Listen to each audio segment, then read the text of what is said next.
Yeah, yeah, yeah. Portuguese. Well, Hello. good afternoon, everybody. Hi, Paolo. Hi, how are you? Good. I was getting this Hello. morning. I was not succeeding to join. Now, luckily, it was arriving. I thought it was 2 o'clock, but now it is at 3 o'clock. I made a mistake. This sounds a little bit low. Let me see what I can do here. Okay, it's okay. Finally, we succeeded. That's important. Okay.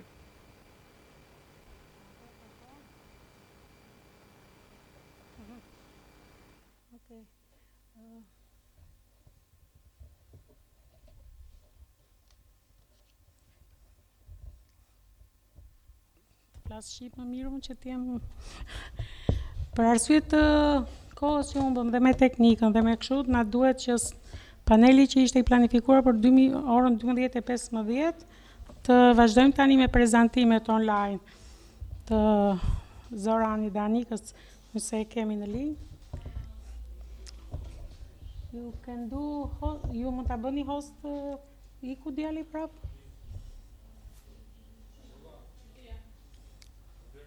Bëj pak host Zoran. Është Zoran së shpar, apo është? Okej.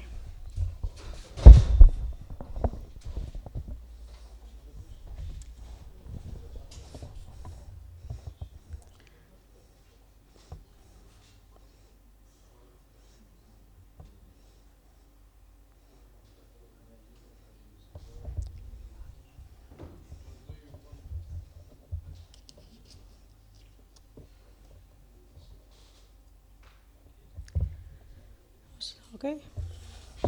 Hi, Zoran. Are you in line? Yes?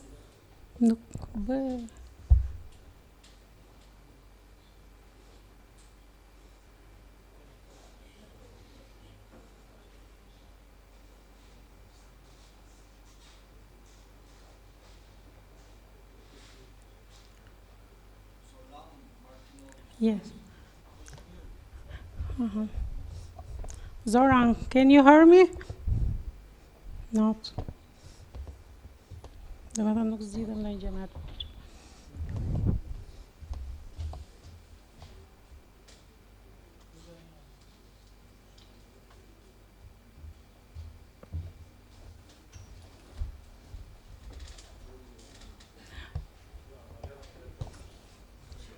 Okay. You are bad with the time. To profit the time, save the time, I think, to go on with presentation of Ilona.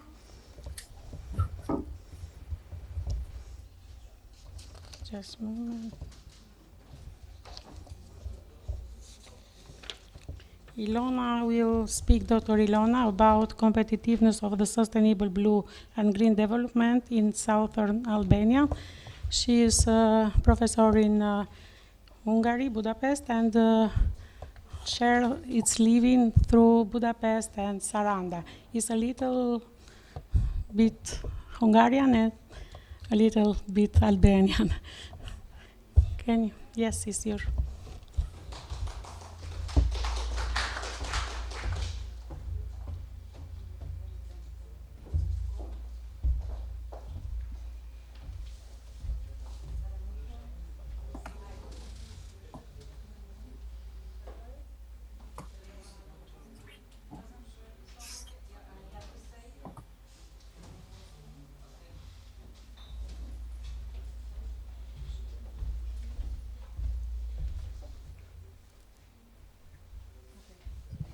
Yeah, hapet.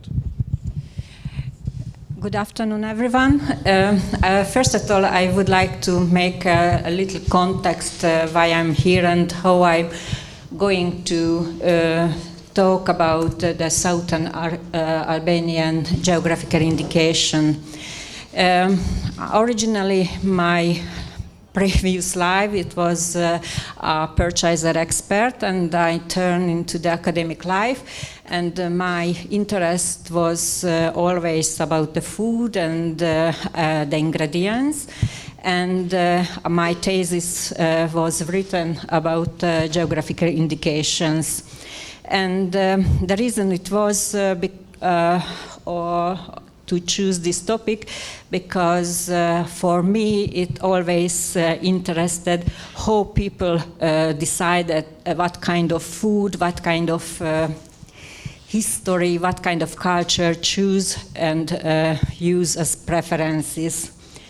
I was so happy for taking invitation from Luisa, and this presentation, it's going to be about opportunities of southern Albania. First of all, I would like to ask anyone of us, have you ever heard about geographical indication? Have you ever heard about what the meaning or label of this European Union branding or marking?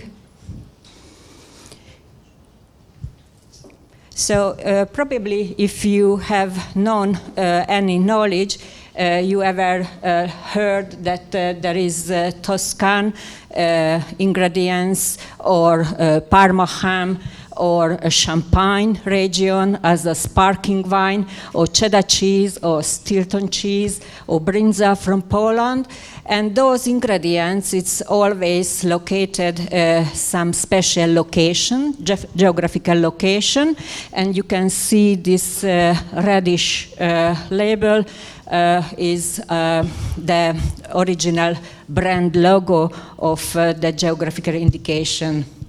Because, can you just, because of the big competitiveness between United States and Asian region, the European Union want to keep the value of this production all the time, looking for opportunities. How can they keep the complexity of the European zone? And that's why this label try to help between the non-labeled and branded product selection. And this perceptual and preference mapping probably is quite helpful for the customers.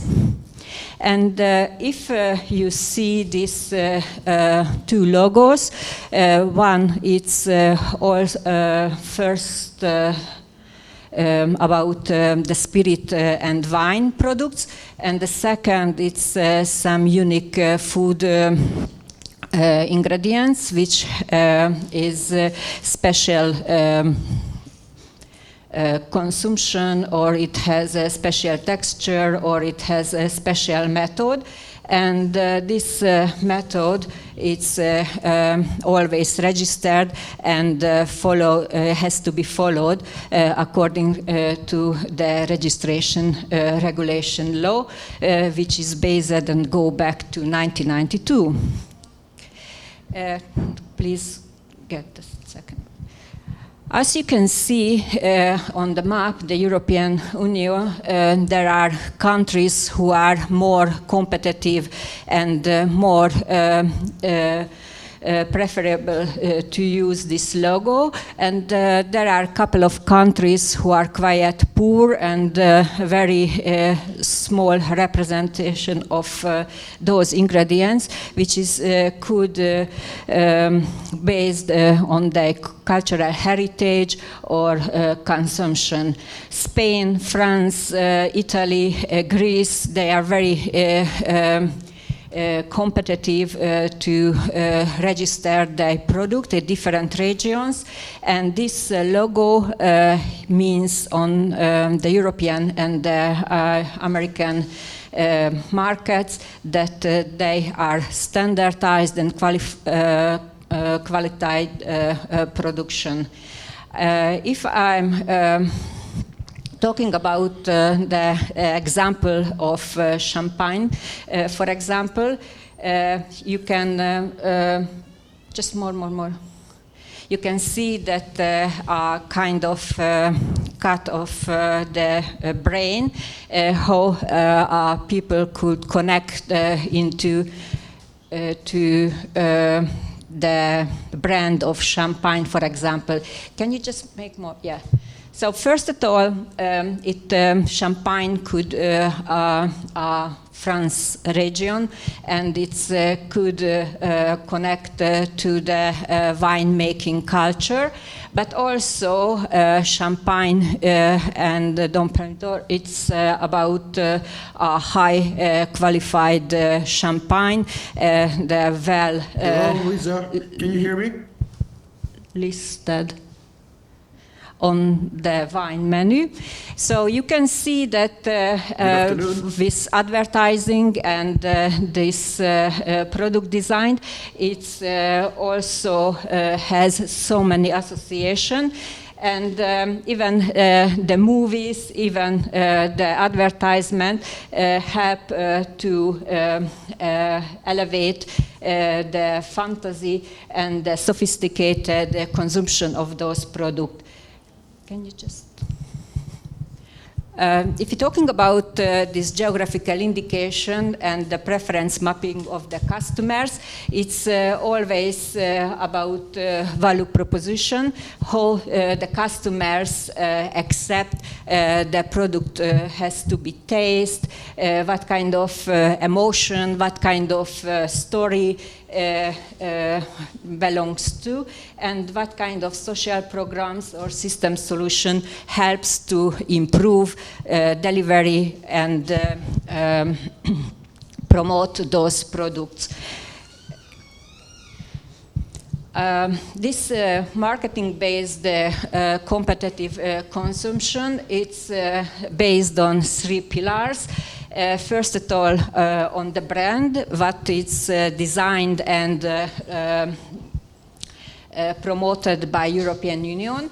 The second pillar is offer, because each location, each territory has to understand that research and development, and without new service system and technologies, is not going to be efficient and supply for the demand. And the third pillar, which is the most interesting and strongest, is the relationship with the business to business and the customer side as well, because not just the last end consumers has to understand what they are eating, what they are paying high price, but the B2B business, the suppliers and merchandisers has to understand why important the supply chain for those products.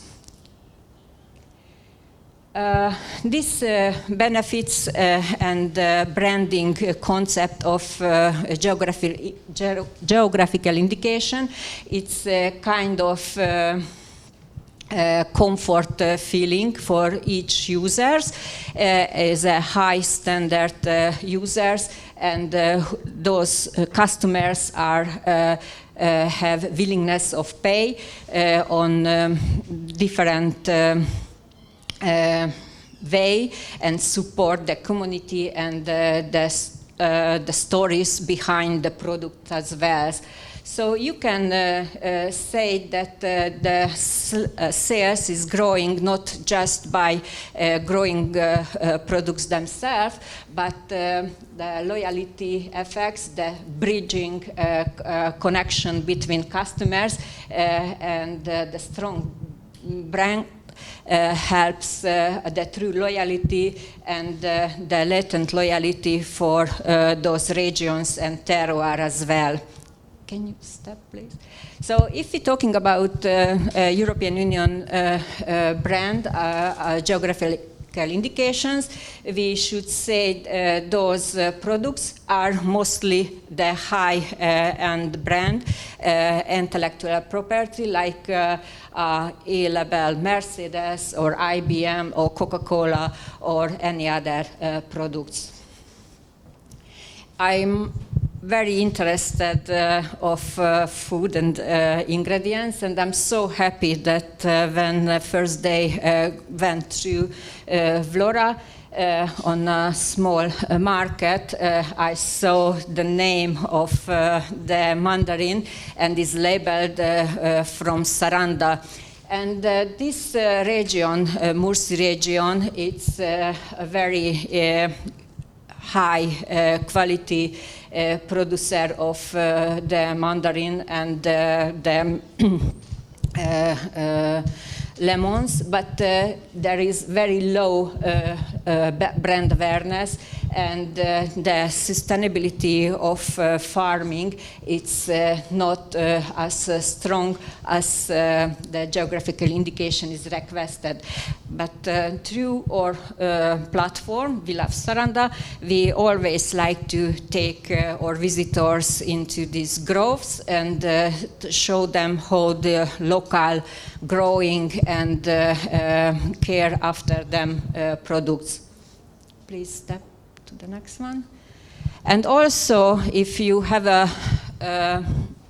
information, the previous speeches, the blue and the green economies, those pictures, they're telling that Albania has so many opportunities to connect the green and the blue economies in the landscapes and the terroirs, because even the Ion Sea and the beach side, the coastal sides, and those olive groves are rich in history and rich in tradition. Can you please?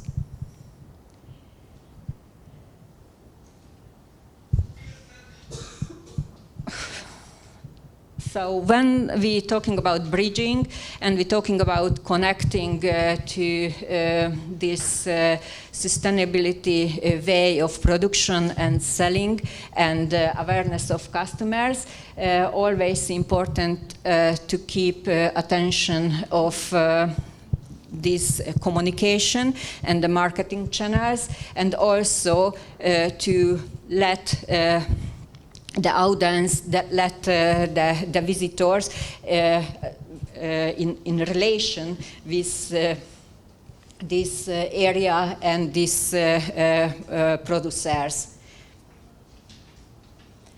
As I went through how the institution and degree harmonization is going through in Albania, is no listed products yet, but through these countries, Bosnia, Herzegovina, Kosovo, Montenegro, or North Macedonia or Serbia, are also out of this full harmonization, but Serbian ingredients, they are already listed on among these 3,500 items.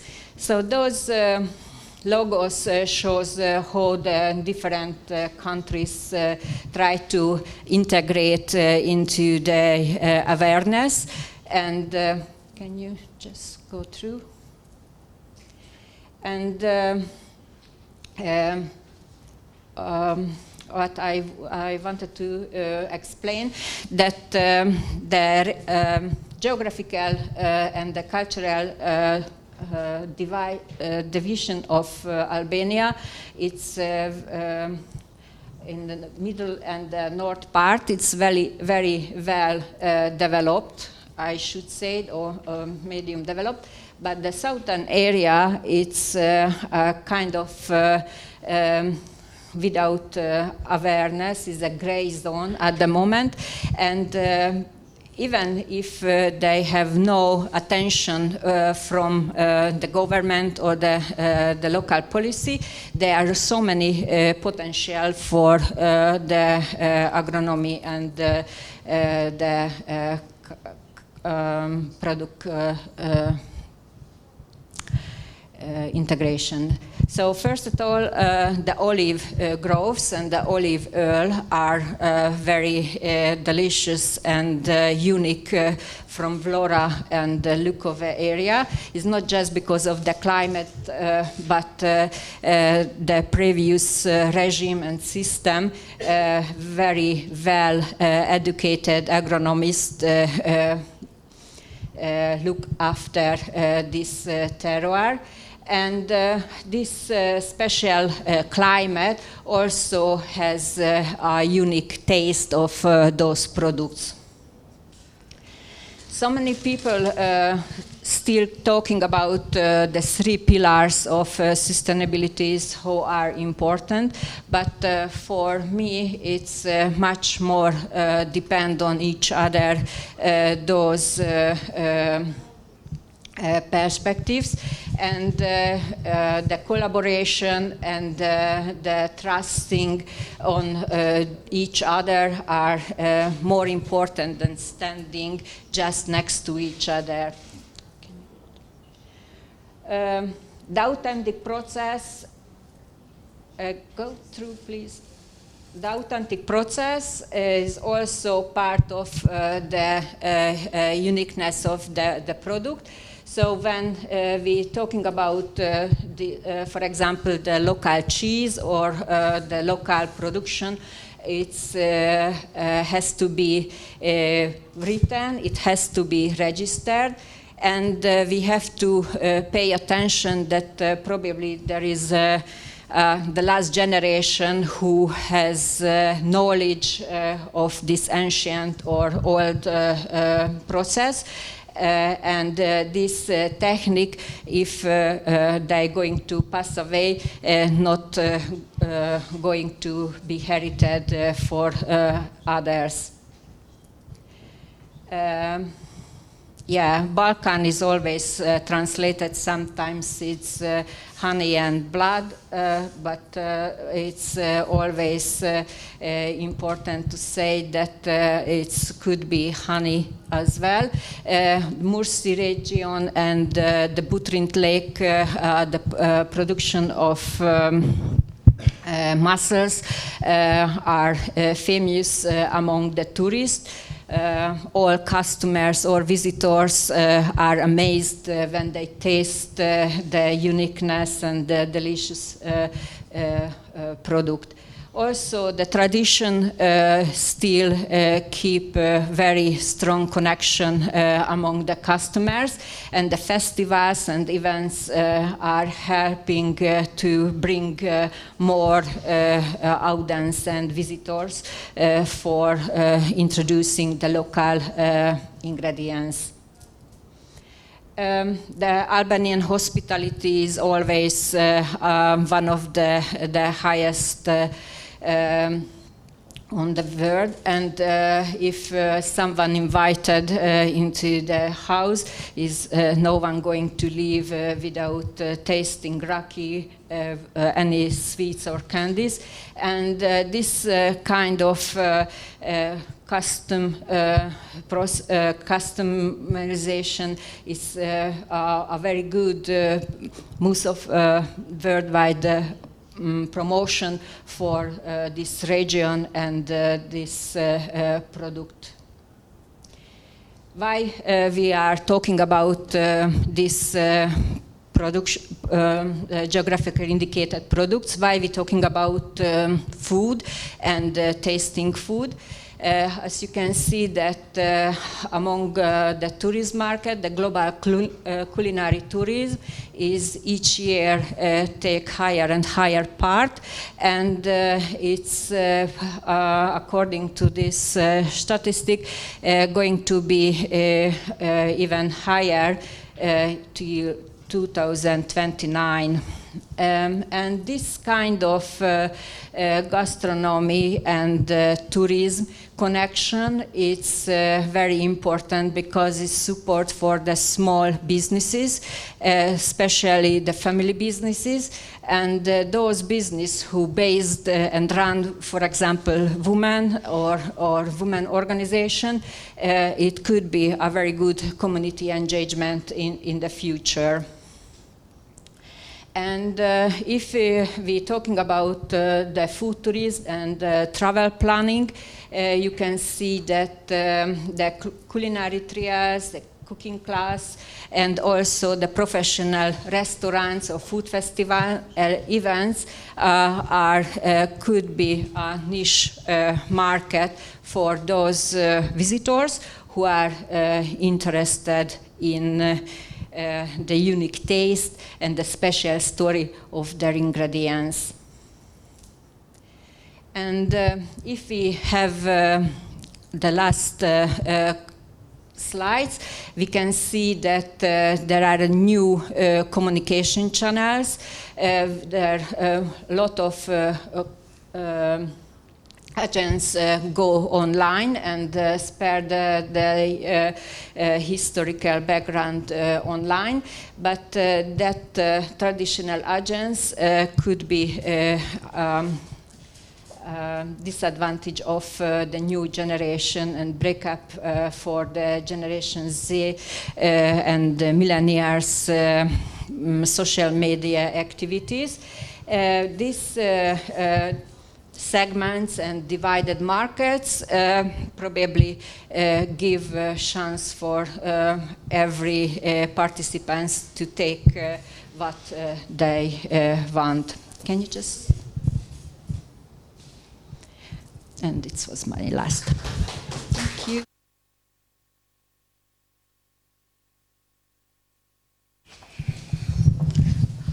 Any question about the presentation of Ilona? Okay, you can stay here. Is this? She's there.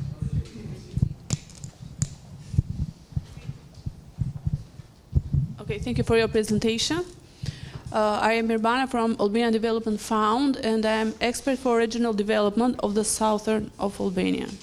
I just want to know with who you have worked for this presentation. For example, to choose all of the information that you have included in your presentations. It's only you?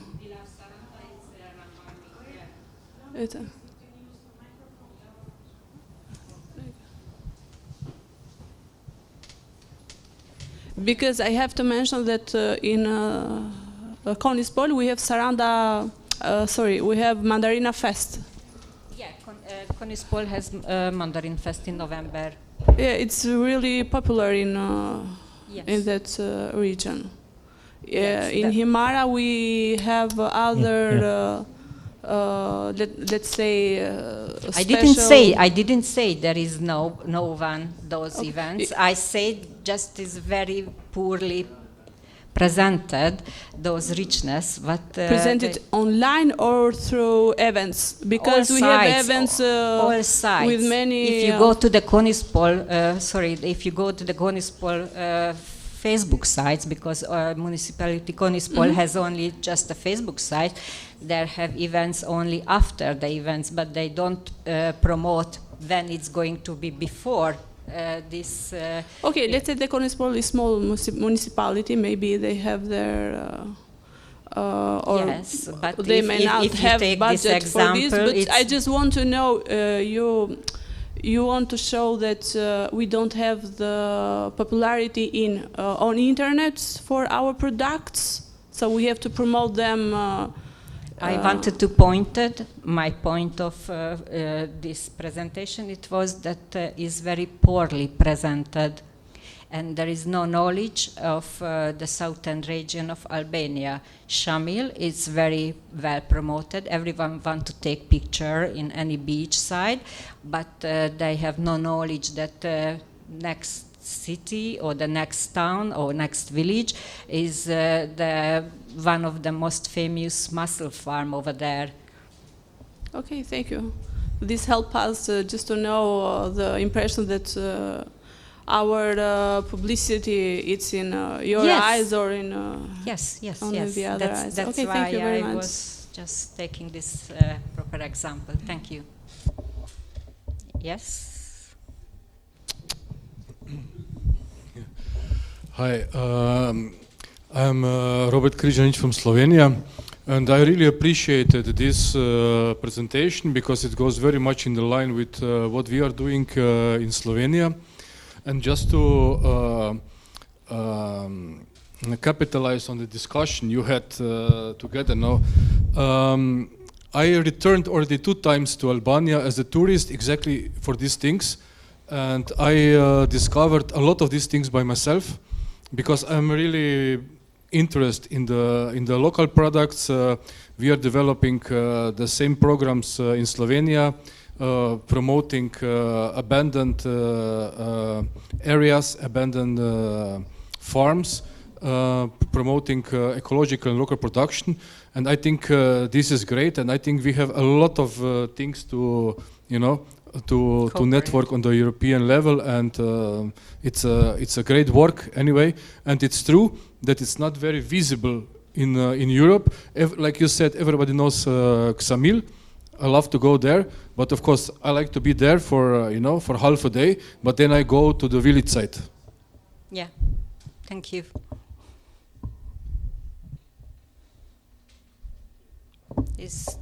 Yeah. Ashtu siç e theksoi dhe parafolsi, Shqipëria ka bërë një punë të mirë në rritjen e numrit të turistëve. I don't have my translation.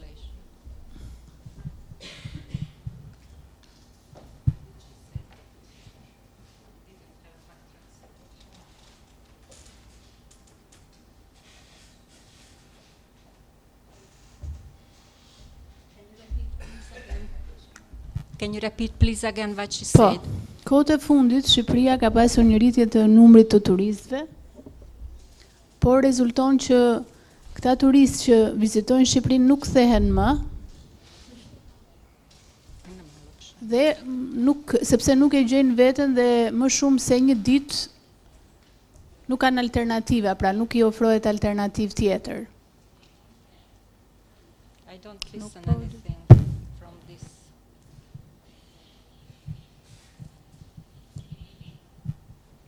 Have you listened the English translation? There's no any.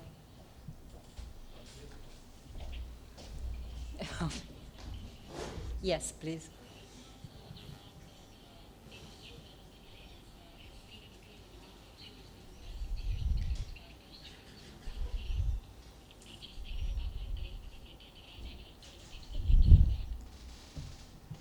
Nga ana e qeverisë është bërë një politikë e mirë në lidhje me agroturizmin, me zhvillimin e agroturizmit në vend, por mendoj që këto politika duhet të shoqërohen me një politikë më të mirë në fushën e bujqësisë,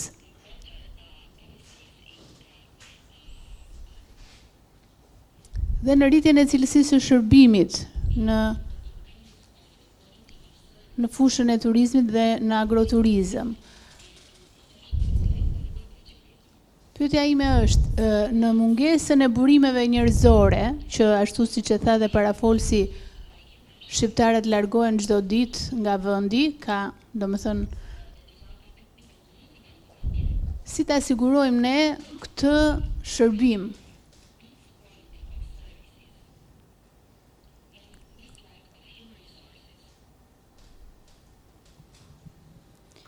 Okay.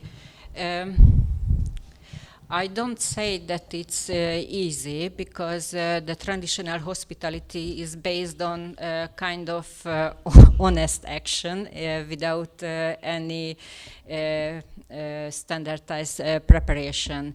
But there is time when people from migration are coming back and bring back the knowledge from Germany, Greece, Italy, because they feel they want to be part of this success that's going on at the moment in Albania. Thirdly, it's very important to keep the small families together, so the basic school, elementary schools and the professional schools, it has to be local. For example, in Saranda it used to be a tourism education or high school, but there is no any school left based on no enough children, and is a policy making decision, charging and taking action according the locals, not numbers, but not seeing what's happening in the tourism. And also, it's important for the public transport, not just the policy, but the public transport are important for the small farms, because not everyone want to be travel by mass tourist organization or coach buses, but wanted to find out their own route. So those communication and information, the small families and the family farms, it has to be connected to the not just the communication, but the public transport and the delivering their customers in time.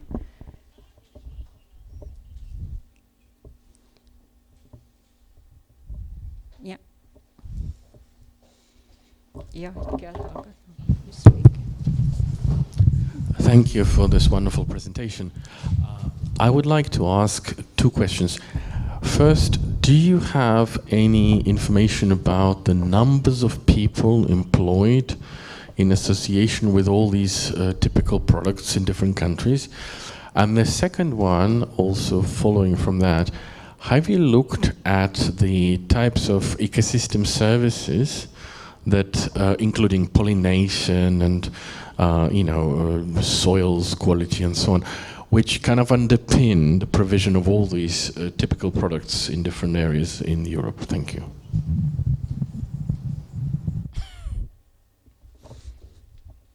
So can you repeat again the first questions? Do you have any estimates of the numbers of people employed in all these different typical products in France, Italy, Hungary, and so on? So how many farmers working on Well, not necessarily farmers, there might be industrial workers, who knows. But because it's an important question from the policy perspective, how much of a base we're talking about. Geographical indication, it's could be two different way to register. One, when the region and the small organization just apply together for those label, and they decided to keep these standardized rules, and it's helps for many family. And the other way, when not the region and the locals are apply for the geographic location, but our main governmental institute push on and force to register a label. I could say this example, Hungary, because even we have so many products, agriculture products, the farmers are not well connected, and the government want to prove the success of fulfill the policy, and those products who are registered under geographical indication are not known and not well advertised, because no one care about it. So just to rephrase the question, in the context of Hungary, one of the typical products is Tokai wine. Yes, Tokai. Tokai, it is in Italian and also in Right. Albania. So do you know how many people are involved in producing this Tokai in Hungary? Yeah, Mr. Orban. True, he bought the whole field over there. No, but the total number of people employed associated with the production of a particular... Officially, there is no employed anyone.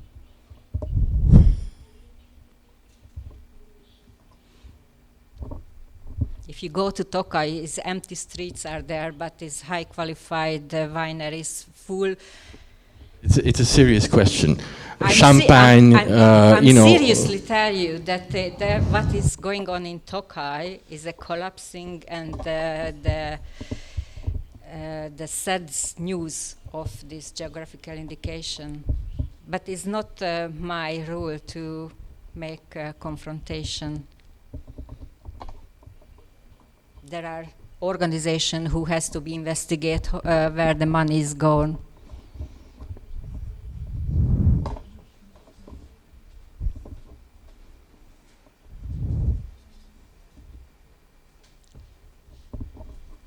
Thank you.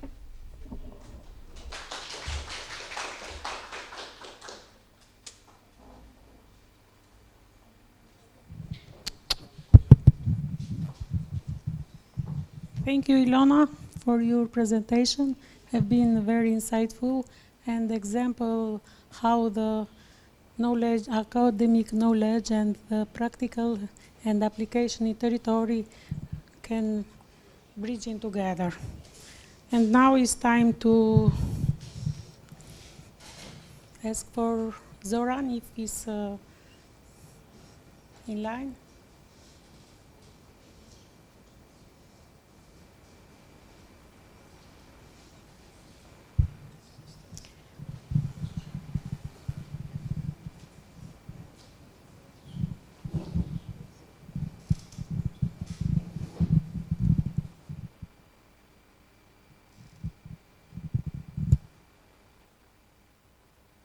Zoran, I think they are looking for you.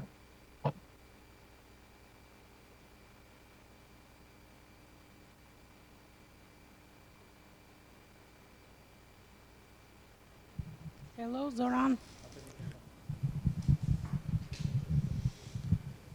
Hello?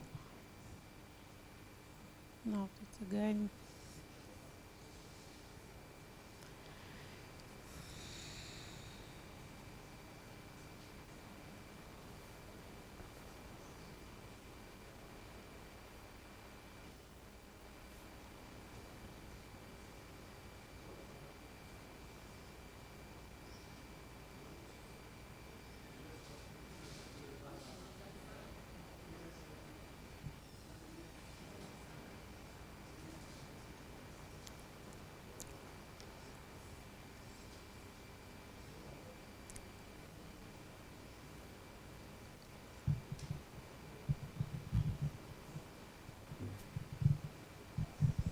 Hello? Zoran, they're ready for you.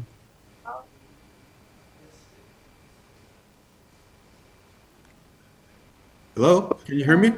Yes, now yes, finally. Hello? Okay. Zoran Martinovsky Yes. is president of Prime Blue Institute. In the same time, Well, I can hear you again, but not the people in the conference room. Do you have the live chat on? The live stream, I shared a link. I am connected to the live stream, but not sure if I'm coming through. I can see myself on the screen. Okay, it's good. How is your time to do your presentation? But we can't work among us. I can see thumbs up in the group. Could you please raise your hand if you hear me? Yes?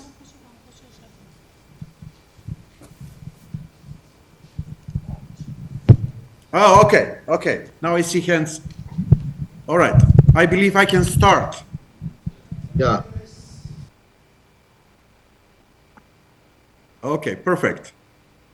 So, hello everybody. It's a real pity I couldn't join this event in person, but I was blocked by the heavy snowfalls yesterday in Macedonia. So I know it's always a challenge to speak before lunch, but also after lunch. So let me just say a big thank you to Luisa for inviting me to join this event. The topic on sustainability, green and blue development in Albania and the broader Western Balkans region. Really congratulations for putting together such an important agenda and bringing together an impressive group of speakers and presenters. The topic is very close to my professional work and current interest and the area of occupation. So I'm gonna try to, basically to emphasize some few some key messages which have been already mentioned earlier today, but also from my perspective. So my name is Zoran Martinovski. I'm a development and sustainable finance professional. I have over 30 years of experience, of which I spent 2 decades working with the International Finance Corporation, which is part of the World Bank Group, where I worked on a number of investment and advisory projects in the Western Balkans, providing direct financing to the private sector and executing advisory mandates. I've also worked on a number of PPP transactions in various sectors, including in water and wastewater, solid waste, energy and renewables, tourism, manufacturing, agriculture, and other infrastructure development projects, including in road transport, airports, ports, and marina development. My specific experience in water-related sectors in the Adriatic region includes various engagements in North Macedonia and Montenegro, where I was a country head for almost a decade, which includes small hydro development, pump storage facilities. I worked on Porto Montenegro, the landmark marina and real estate development in Tivat. I worked on Biela shipyard, Port of Bar rehabilitation, Podgorica municipal infrastructure developments, which also includes wastewater treatment plant, and a few others. I'm now running a regional management consulting platform, which specializes in various sustainability domains with major focus on sustainable and green finance, ESG, green and blue transformation, just transition, and skills development. Through our not-for-profit arm, Prime Blue Institute, we are implementing various sustainability mandates in the domain of blue economy, startup acceleration, and water innovation. Our flagship activity is the Blue Economy Summit, which I'm going to talk about a bit more later. I'm also president of the board of Tikvash Winery, which is the largest winery in Southeast Europe and one of the first green wineries that adopted standards, addressing the impact on water resources. I'm also working with Navigo Toscana, one of the largest nautical and yachting clusters in the Mediterranean area, promoting best practice with green ports and marina development in the broader Mediterranean region. So it is with this experience that I'm excited to share my thoughts on the sustainable blue economy, with particular focus on freshwater and its growing role in sustainability discussions. So, ladies and gentlemen, water is undeniably the most precious resource we have. It is by no means more valuable than oil, than metals, than other minerals. It is the lifeblood of our ecosystems and the foundation of all forms of life, and the force that shapes cultures and economies. Water flows through our veins of our lands, sustaining crops, communities, and industries. Water defines who we are, and more importantly, it connects us to the future. Now, the importance of water cannot be overstated. Freshwater ecosystems, from rivers to lakes to aquifers, sustain biodiversity, economic prosperity, and human survival. In our region, Albania and the Western Balkans are blessed with an abundance of freshwater resources. We are stewards of some of Europe's most pristine lakes and rivers, Lake Ohrid, Lake Prespa, Lake Shkodra. I've personally had a chance to witness the beauty of your rivers in Albania, River of Vjosa, Drini, Buna, Shkumbin, and Devil, to name a few. These ecosystems not only support our daily lives, but are also fundamental to our prosperity. So, few words about the global freshwater challenges. In spite of its importance, this invaluable resource, water, is increasingly under threat. Across the globe, only 1% of all water on Earth is accessible as freshwater, and it's unevenly distributed. Global water usage is increasing far faster than population growth, driven by urbanization, industry, and agriculture. At the same time, climate change is exacerbating the problem, causing severe droughts, floods, and disruption of water cycles.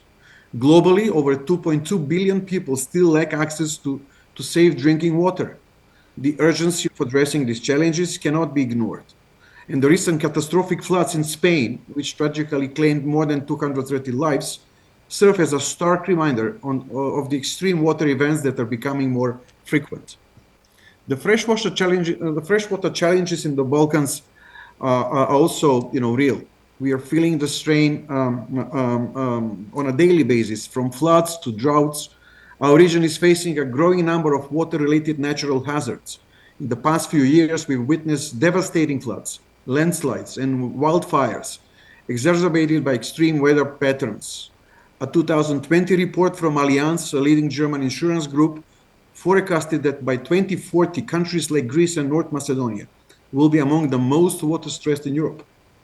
We've already experienced the impact of these changing patterns with devastating flooding in Bosnia and Herzegovina recently, and also in Skopje, my hometown, where a sudden storms, claimed lives. These extreme events are not isolated; they are a reflection of a broader global crisis. Amid these challenges, we have an opportunity, a powerful one, to shift towards a sustainable freshwater blue economy. The concept of a blue economy encompasses a range of industries that depend on and can sustainably manage freshwater resources. This includes agriculture, hydropower, fisheries, water treatment, ecotourism, and more. These sectors are not only essential for environmental health, but also significant opportunities arise for economic growth and job creation. A sustainable freshwater blue economy focuses on responsible water management, driving economic development while protecting our ecosystems. This is essential for communities, businesses, and governments to thrive in harmony with nature. The sustainable management of freshwater resources aligns directly with global sustainability platforms like the UN's SDGs and environmental, social, and governance, the so-called ESG frameworks. While the ocean-based blue economy has garnered significant attention, freshwater resources have often been overlooked in early frameworks. The OECD, the World Bank, and the European Commission, for example, have all defined the blue economy in their early reports with a focus primarily on oceans, seas, and coasts. However, recent developments have signaled a shift in perspective. The EU Green Deal, for example, has recognized freshwater resources as crucial to the sustainable blue economy. It advocates for actions that restore European freshwater ecosystems, reduce pollution, and promote water conservation.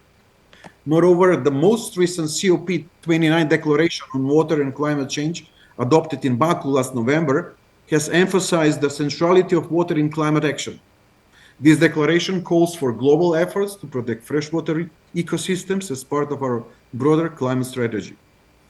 Water is not merely a resource to be consumed, but an essential tool in both mitigating and adapting to climate change.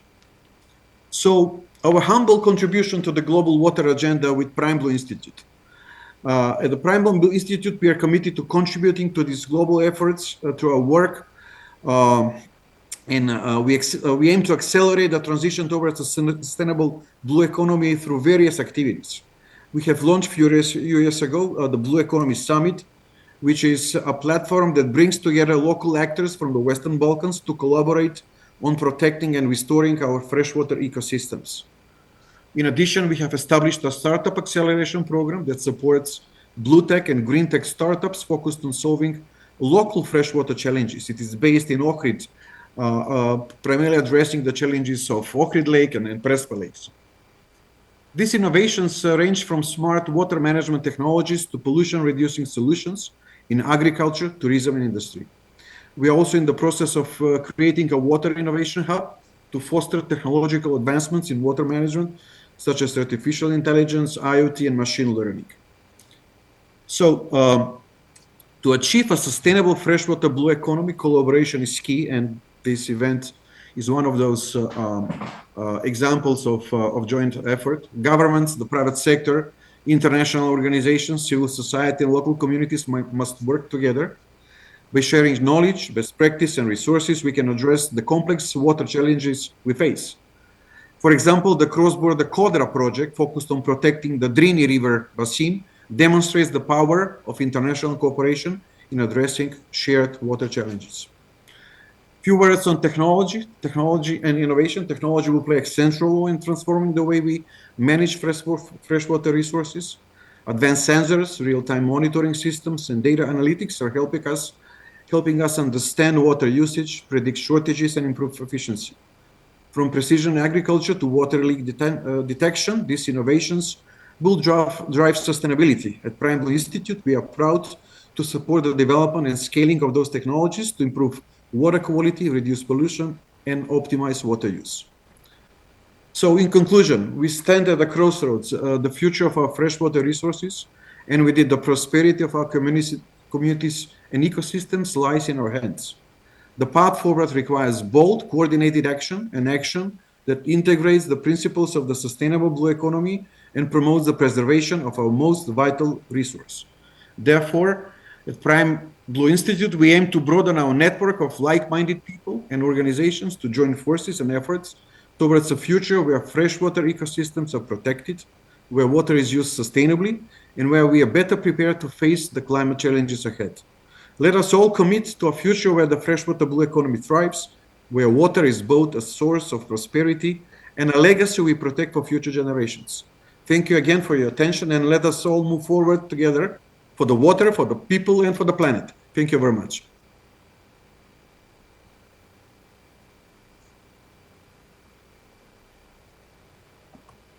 Thank you very much.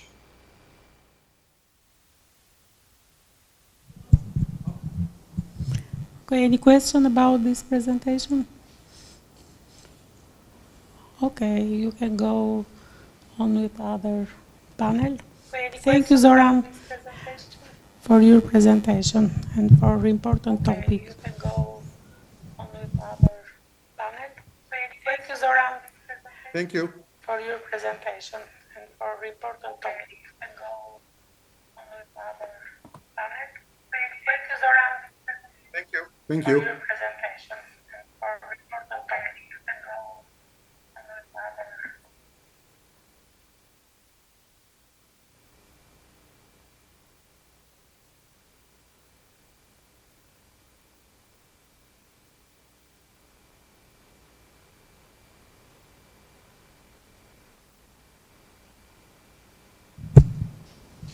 Okay. Any question about this? No. Thank you, Zoran. Have been a very good presentation, and I know your effort for Blue Summit in Ohrid 2 years ago, and this experience is very useful for us and for all. Thank you again.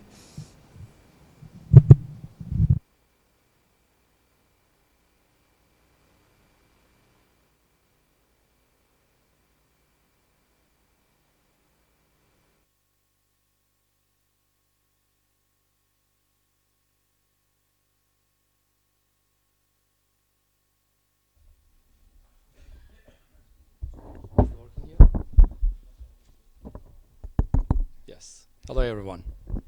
Good afternoon.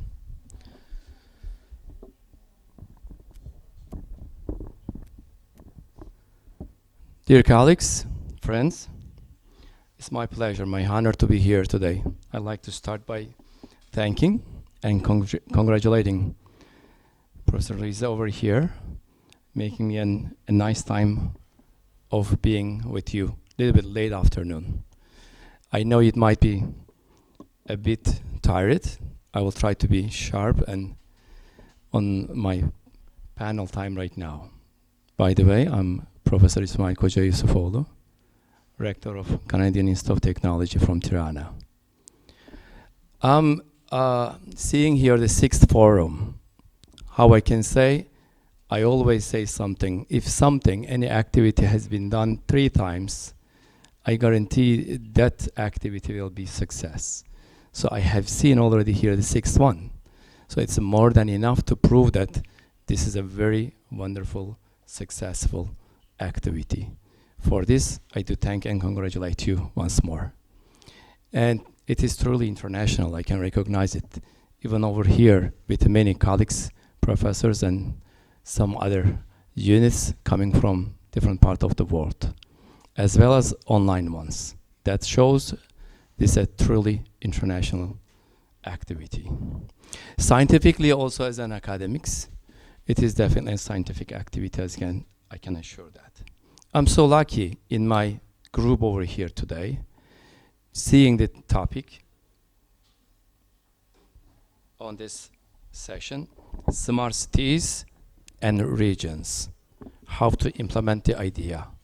Well, nowadays we are all aware the life goes with smart life and smart cities issues. So that already attracted me to really pay attention from my side to listen my colleagues.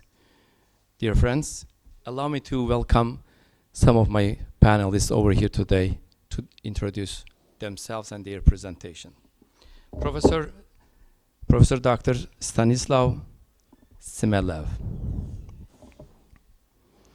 Yes, please, Professor. Just a few words about the professor. Professor Stanislav is an ecological economist based in Oxford, holding a PhD in ecological economics and mathematical methods, supported by the prestigious European Commission PhD fellowship. He received a lead European fellowship and executive MBA from the London School of Economics. Not to take much of your time, I will shorten all the introductions to my panelists over here. Are we gonna go one by one? I will invite them. Allow me to invite, Professor, please. Thank you. Give a line back to you once again. My second panelist is Professor Fioralba Vela. Please, Professor.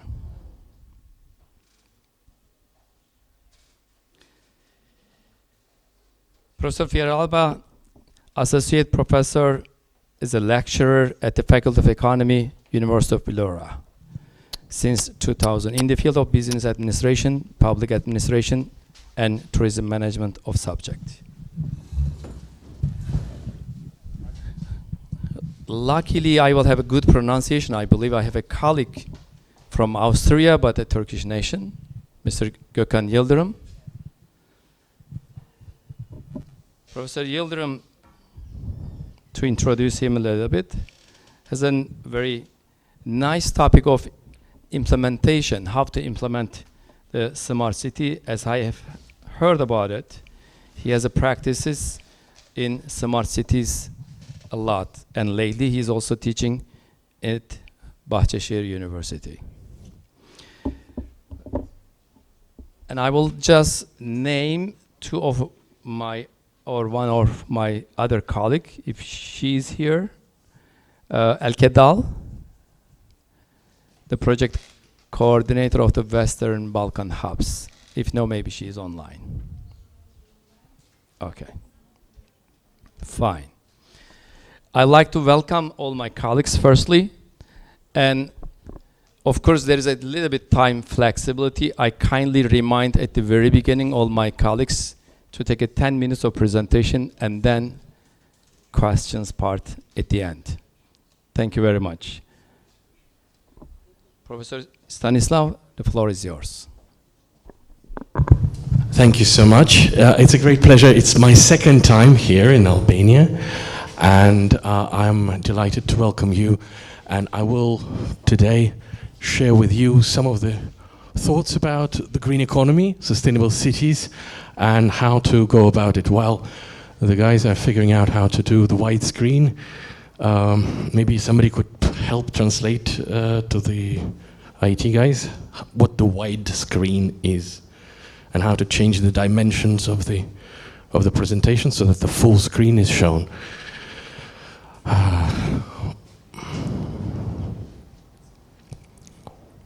So, will you put it on? Dimensions. Can you translate dimensions? Right. Okay. So, put it on, please. It's in the settings somewhere. Settings. No. Oh, widescreen and the presentation mode. Well, you could do it like this. Okay. So our world is experiencing. No, this is wrong.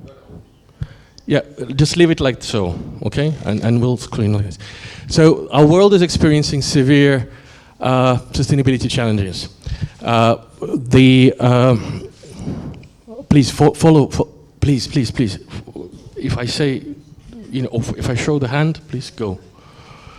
So we are experiencing severe climate change. Our glaciers are melting, like it is depicted here in the photograph of a famous Canadian photographer, James Ballock. Our rivers are running dry, as it is depicted here in another photograph of not less famous Canadian photographer, Edward Burtynsky. Sometimes the impacts of our activities on the planet become so severe that rivers go orange, like it's happening in Canada, but not only in Canada, in many places around the world where we mine for nickel, for example.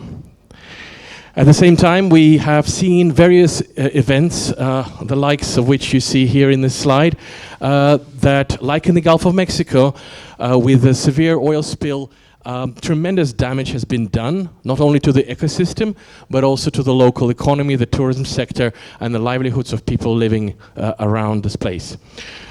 Very often, we have deposited very toxic materials into our ecosystems, like you see in this particular image by David Meiser, which depicts a lake, a bottom of the lake in California, where for years and years and years, people have been depositing the toxic sludge. Very often, somewhere around the world, for example in Indonesia or places like that, we can see this very unfortunate situation where lots of plastics. At the moment, we have about between 5 and 12 million tons of plastics entering our oceans every year, according to UN estimates. And you can see in the middle a face of a human. So sometimes the local populations are acutely affected by this amount of pollution. We also observe forest fires, like the one depicted here in California. And finally, the waste in the oceans captured by a photographer from Spain greatly affect the livelihood of various organisms that are living there, that is their home.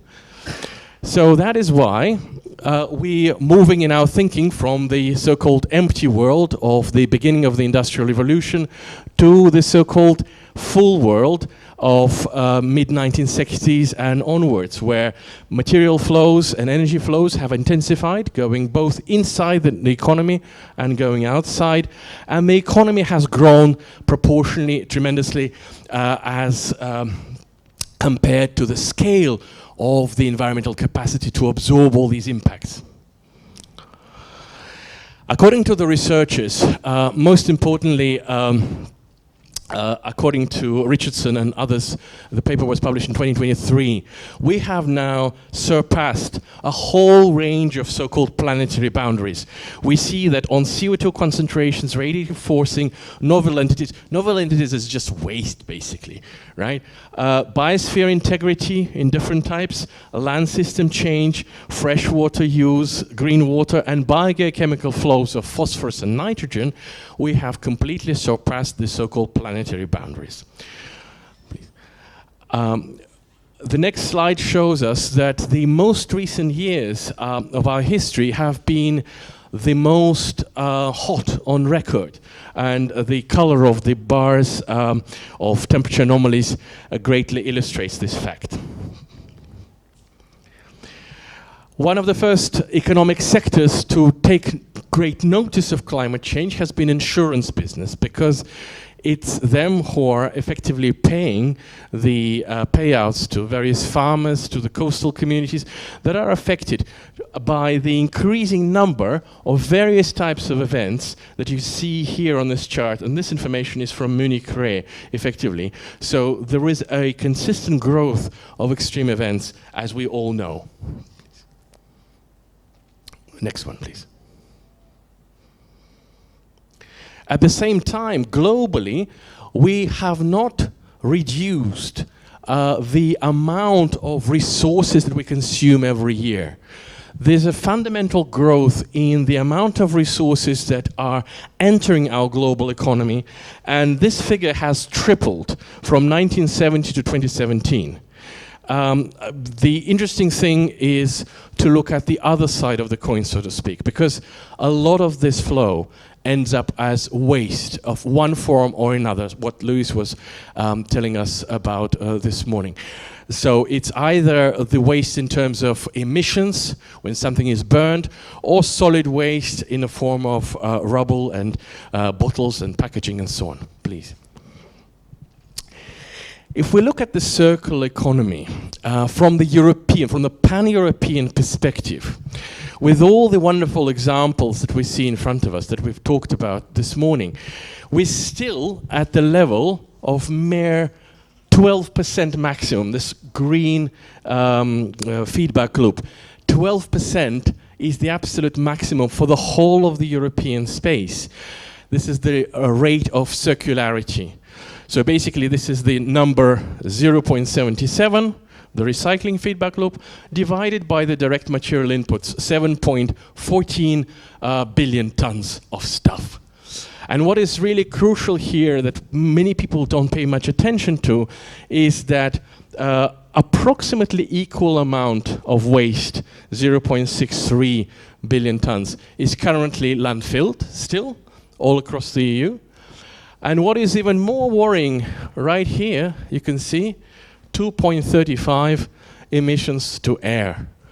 This is, ladies and gentlemen, a third of the whole material input into the EU economy. That's quite substantial. And in order to rethink this, in order to make it fully circular, we either need to get rid of some of the fossil fuels in our energy mix, we either need to rethink the way we consume, let's say, wood products, because many countries around Europe still think it's absolutely okay to burn wood. It's questionable, you know. There might be several opinions on this fact, because on the one hand, it will grow again. On the other hand, if you don't harvest this sustainably, you could be diminishing your natural capital and ecosystem base. Please. At the same time, we have this worrying trend being observed globally. According to WWF Living Planet report, between 1970 and 2018, we've lost approximately 69% of species counts on something like 5,000 different species measured by scientists, by biologists and ecologists all around the world. This is an average figure. And it varies tremendously depending where you are in the world. In South America, it's even greater. It's towards 90% and more, which is really worrying, because this is not just statistics. These are not just fluffy animals and, you know, polar bears and pandas that we see on WWF logos and so on. This is the fundamental capacity of nature to support also our lives, also the lives of other organisms on planet Earth, but including and increasingly our own lives, creating stable conditions. And let's not forget that the fact that we here emerged as a civilization was largely due to the fact that there were favorable conditions for our survival. Temperatures, precipitations, and the capacity for all the other types of natural organisms to flourish. So this way we come to the natural first step, where we're going to pause a little bit, the fundamental framework of ecological economics. Ecological economics has been the interdisciplinary science of sustainability. It started in the mid-80s, and as some of the speakers have already pointed out, their contribution was in simply putting the economic system firmly within the environmental framework, within the environmental limits, emphasizing several important points here: the generation of energy, the recycling element in the economy, and also identifying various resources coming in, both renewable and non-renewable, and various types of emissions and waste going out, but also increasingly importantly, the types of so-called ecosystem services that are represented by these dark green boxes in the nature box, which are becoming an increasingly hot topic, an increasingly important topic for debate. So I would like to share with you some of the thoughts, some of the results from empirical research that we have done over the years on green economy and sustainability. And the first story is going to be on macroeconomic sustainability. So looking at the progress of a whole range of countries, including the United States, China, Turkey, Canada, Norway, Switzerland, Sweden, over the period from 1960 to 2015, we noticed that their progress has not been exactly the same. Some countries have evolved in a much more sustainable way than others, given the number of KPIs that we are able to track. So this is based on, I think, 9 different KPIs, including 3 economic, 3 environmental, 3 social. What is curious here is that the leading countries currently in our little sample of 15 countries are Sweden, Norway, and Switzerland. So it's really curious how they managed to develop this way. What are they doing differently to other countries? And why some of the countries might be lagging behind? Next one, please.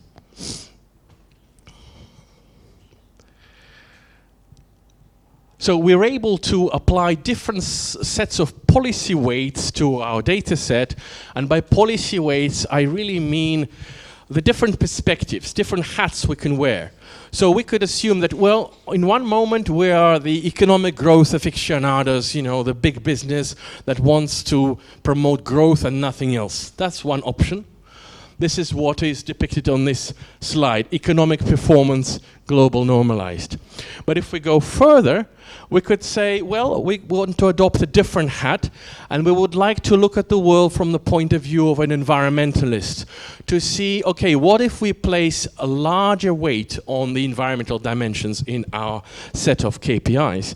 And here, surprise, surprise, we see a situation where Switzerland, Norway, and Sweden are still at the top of our country pool, but sadly, United States is visible here at the very bottom. Well, why is that? Do they have a small economy? No, they have a very large economy, but the lifestyle is not particularly sustainable because everybody drives everywhere. High-speed rail is not so developed. There's lots of consumption, very often excessive, etc., etc. We could carry on. I mean, I'm not here to particularly lambast any particular case, but it's peculiar that it's Sweden, Norway, and Switzerland that come and top here. So please, carry on. We could also look at the situation from the point of view of social perspective and social weights. Please, carry on. And here I would like to draw your attention to a different approach that we have employed, which looks at the national economy from the point of view of input-output analysis. So this is a fascinating toolbox that was developed by Wassily Leontief, who got a Nobel Prize in economics for it. And this way, any economy could be represented by a number of economic sectors, which are all interconnected with each other. And one of the ways to show this is in the form of networks. So here, for example, we're focusing on the UK economy, and this little sector here, denoted with colored lines, is research and development. And the blue bubbles are the sectors with which it is connected with a, if you like, first handshake connection, and the orange are the second handshake connection. So people that your friends know, so to speak, right? Please, go ahead. And so what we're capable of doing with this approach is looking at a whole range of connections that emerge within the economy, both from the economic point of view, purely economic growth point of view. So here the sector number 88 is construction. Investing in construction could promote your economic growth, but it won't tell you anything about the environment. But if we could look at the next slide, we'll be able to see that focusing on CO2, we will be able to understand how emissions are created across the diversity of sectors. Please, carry on. 2 minutes, Professor. Carry on. We'll skip this. We'll skip this bit. Yeah, let's skip this bit. Let's give 2 more minutes to Professor. Scroll. That's fine. A lot of information inside. Yeah, there's a lot of information. Yes. Well, I prepared the whole lecture. So please, a little bit further. Scroll. No, go. No, why are you going down? Scroll. Go further. Why are you going back? Go further. Yeah, go to the end. Not to the end, but go. Don't worry, yes. Go. Right. So, and next one. Next. So I would like to conclude with some of our results on the particular assessment of global cities and regions on sustainability. We're using a diverse pool of KPIs, which we can see here in this diagram. And we're able to illustrate the differences in performance of various cities and regions around the world on sustainability using whole sets of KPIs.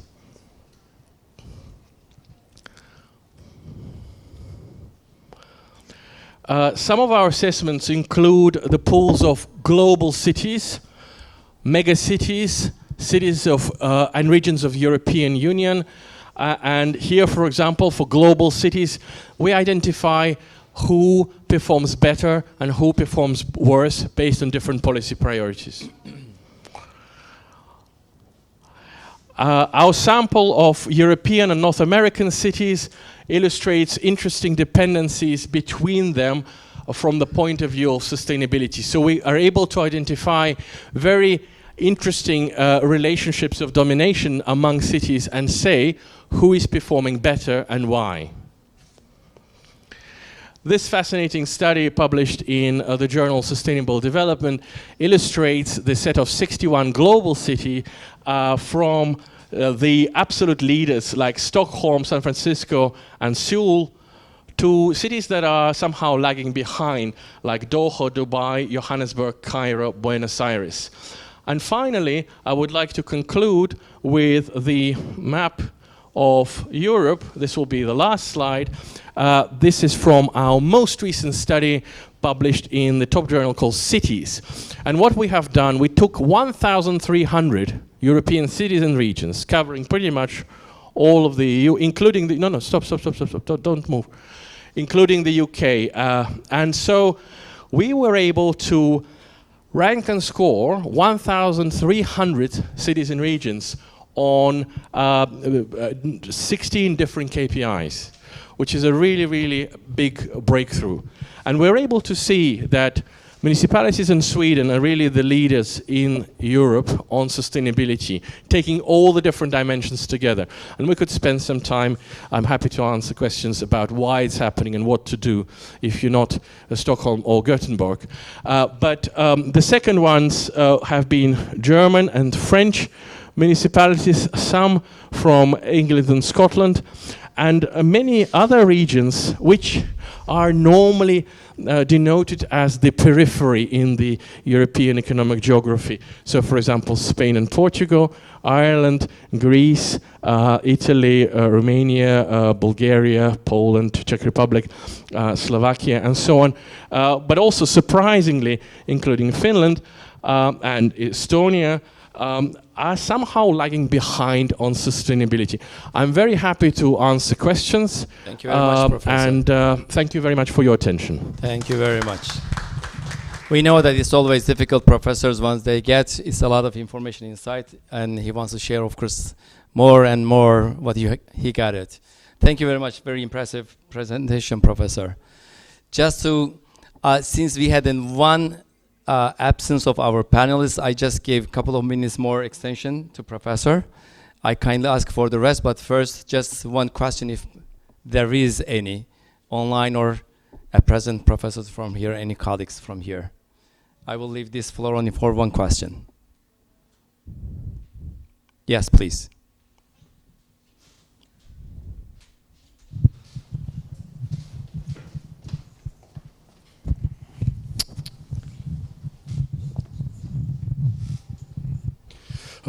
Just a short question now exactly on the last. Thank you for the whole presentation and the insights. These rankings that you are showing in the last page is based on which indicators or which modality?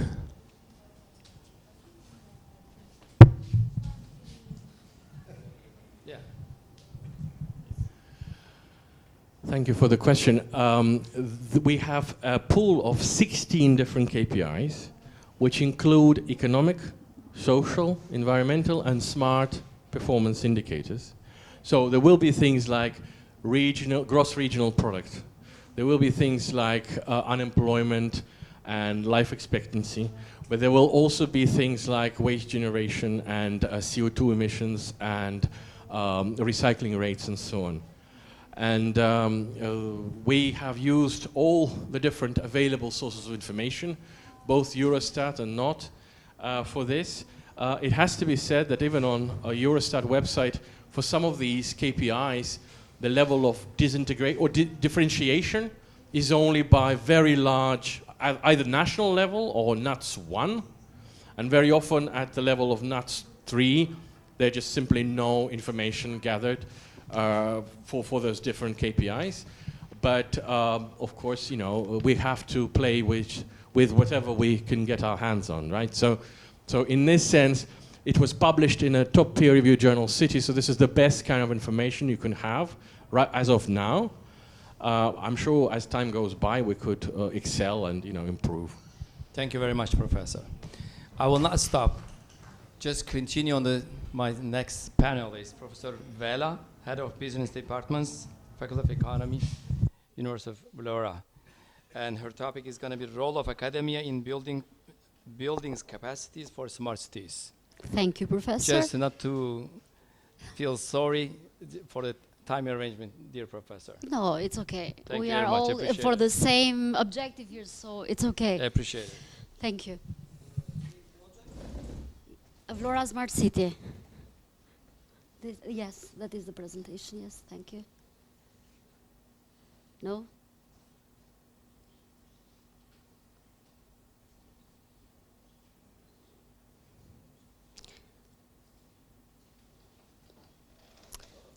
It's another one, not this one is Luis Del Carter's presentation.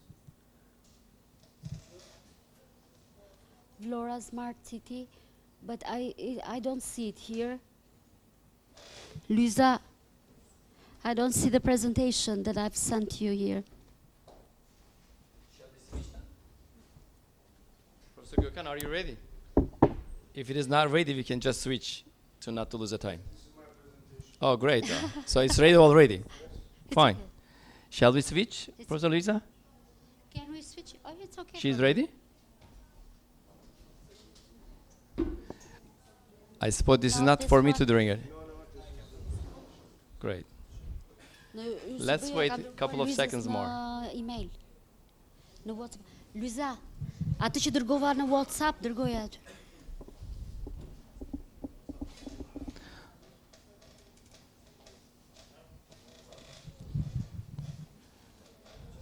If it is going to take a time of switching, we can switch We the panelists. can, yeah, it's better. Please allow me to introduce Professor Gökhan Yildirim in this case, coming from Austria. Floor is yours. Yes, thank you, Professor. So, I want to use the stage. Sure.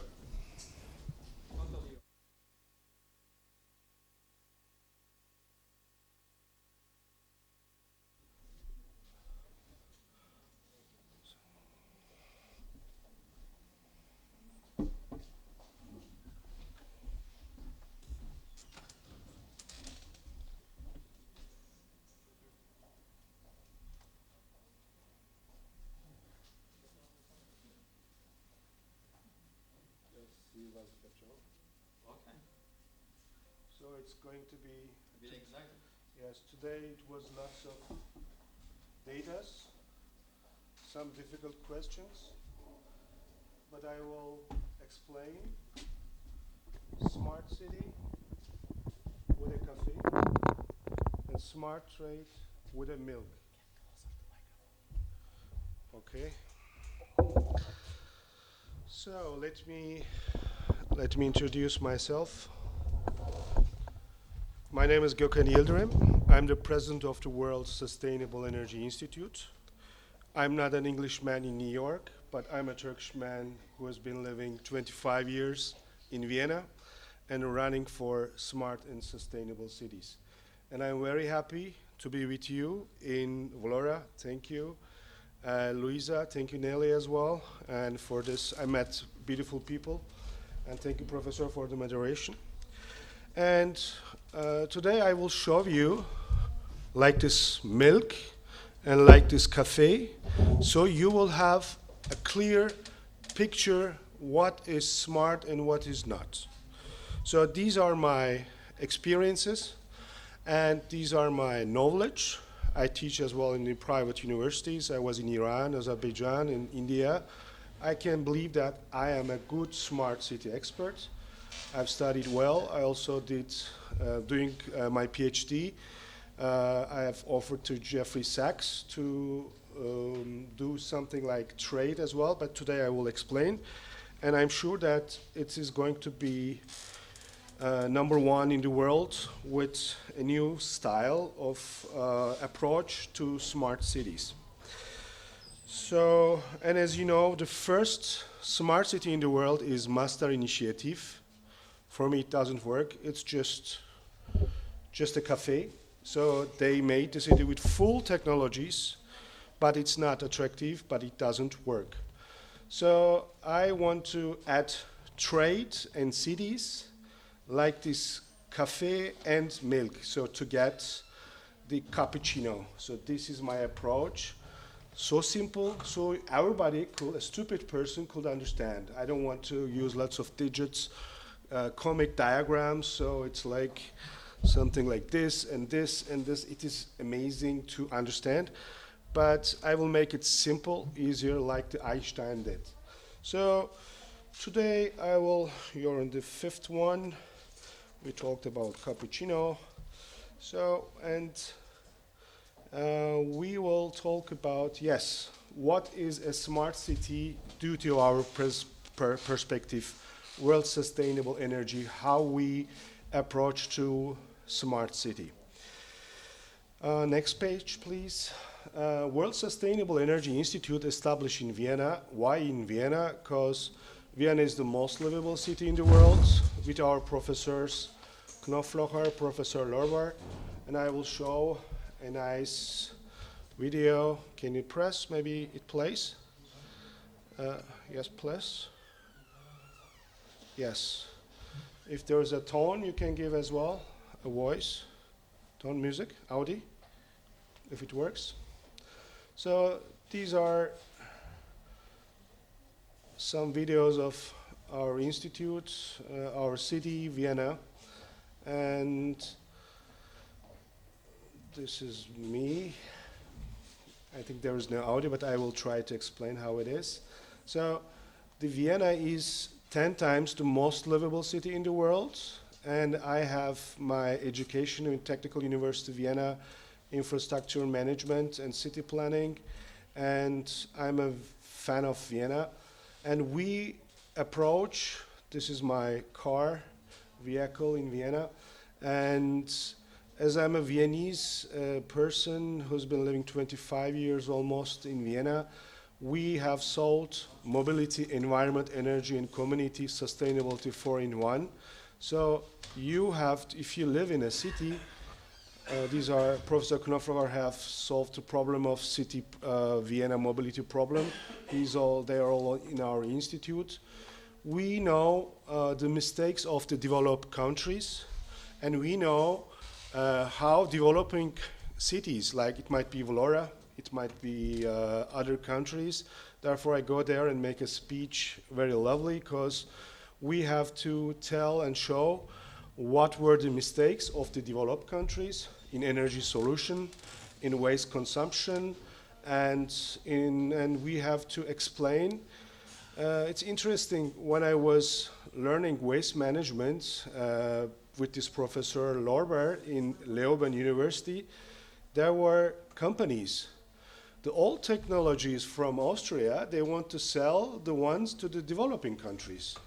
I said, why do you sell your countries? They said that we can't use that, so we have to give these old technologies to others.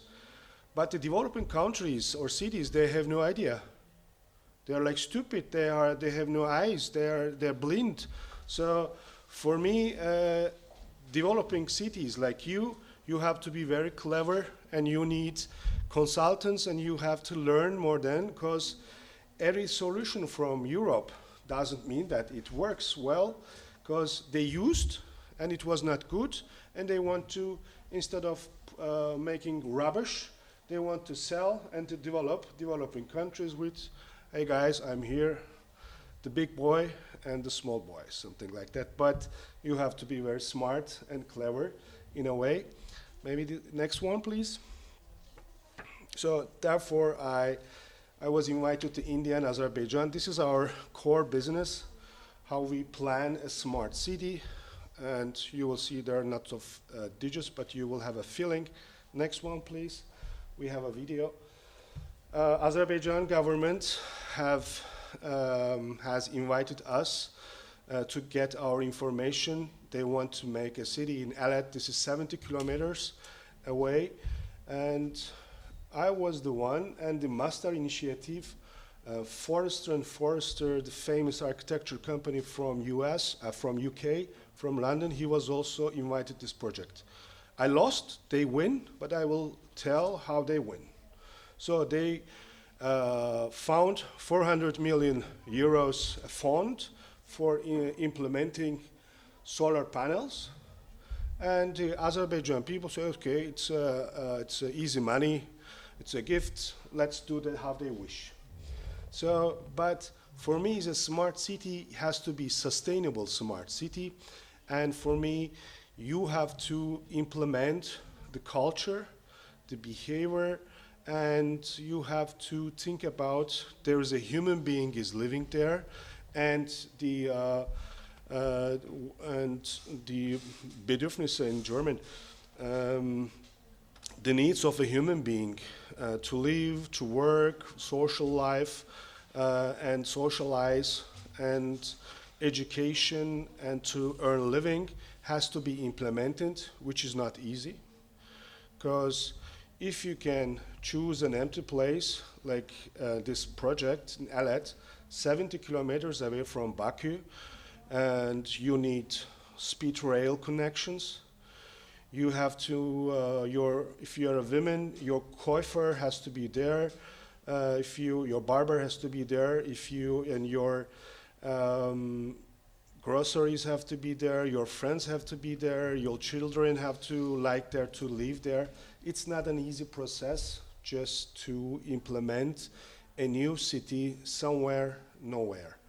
So it is not so simple, but it is possible to do if we really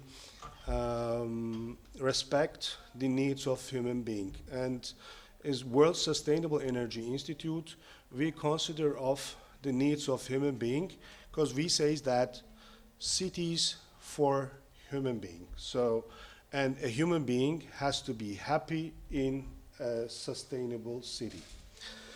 Maybe to make it shorter, can we make it forward? Yes, please. So, this is the easiest part, this is the milk, and this is the trade. So, as I was working with cafes, I recognized it was very boring.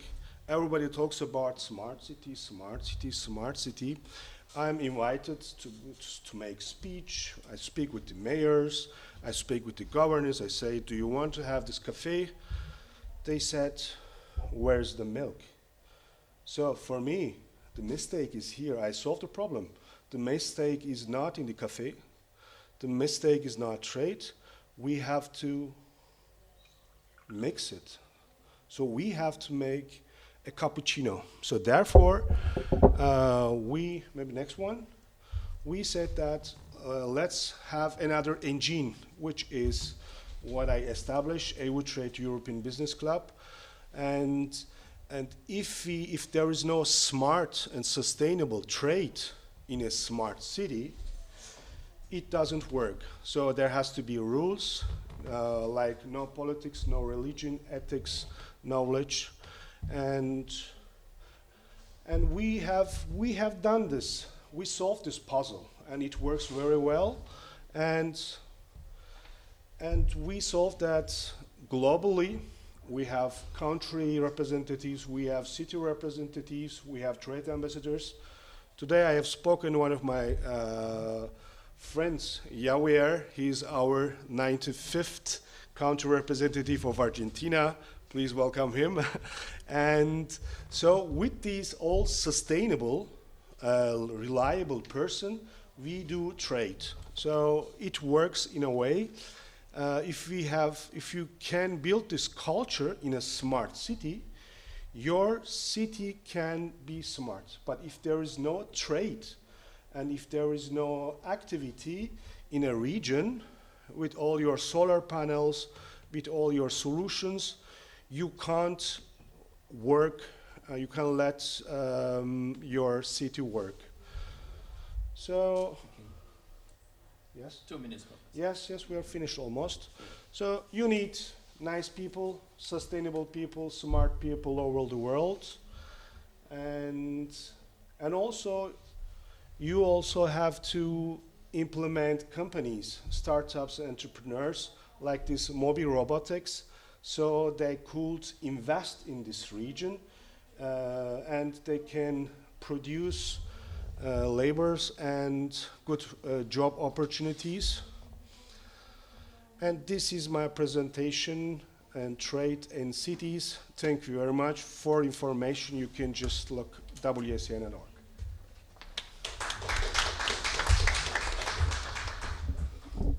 So, this is the mill.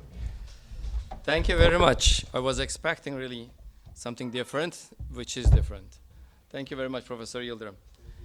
Just not to lose of time, if the presentation is ready, Professor Vela, the floor is yours. As any second, huh? Oh. So if you have any questions? Yes, that's true. I'm sorry. This time I will give the first chance to online ones if there is any question. Waiting from online if there is any remarks or questions. Meanwhile, we are. Presentation then is referred to what we are thinking about Vlora to be developed as a smart city. And your presentation was very interesting for us because, you know, we are on the first steps of thinking about a smart city in Vlora. But any time that I discuss with my colleagues in other European universities, especially those that comes from the architecture and urban planning, they are telling us a smart city is an Indian concept. Is an Indian concept. Yes, I'm telling you, yeah. Is that wrong? It's an Indian concept. So you have to think about building smart cities to be more livable and also to use in a sustainable way the resources that you own. And the best example of this is like the model of One Health, which is a United Nations, let's say, organization or unit, and they think that Vlora is properly the place where you can apply this One Health, let's say, a way of organizing the city and all the, let's say, all the elements that the city in itself has, not only for the inhabitants, but also for the tourists which will come and also will use our resources. So I accept this one is a remark from your side, Professor. Yeah. It's quite understandable, nice to know about this issue, so you can contact later on to Professor yes, of course. on his experience. Now, the floor is yours, Professor. Thank you. I just kindly remind again and again with apology of the time planning. Okay. Appreciate it. Okay, so my name is Fiora Albavela. I'm an associate professor of business management, and also I serve as the head of business department and director of Smart City Hub at the University of Vlora. It's a very brand new innovation hub, and I will talk especially for this, let's say, new organization and new role of academia in supporting the development of smart cities, not only in Vlora, but as we will see in this presentation, this is like a try funded by European Union funds in different countries of Western Balkans, and Vlora is thought to be the center of these innovation hubs and serving then to the whole development of the region. So we have to look in a regional way of not only building these capacities, but also in creating the possibility that these hubs to be sustainable and to serve to the needs of the territory, even in the future. And in this map, you see that Vlora is a gateway city. So I'm repeating this because we all know our geographical position and our strategical position in the regional level, and not only, but in this way, we think that Vlora is a strategic hub for all the efforts done for the, let's say, territorial, not only development, but also sustainable management. And some of the, let's say,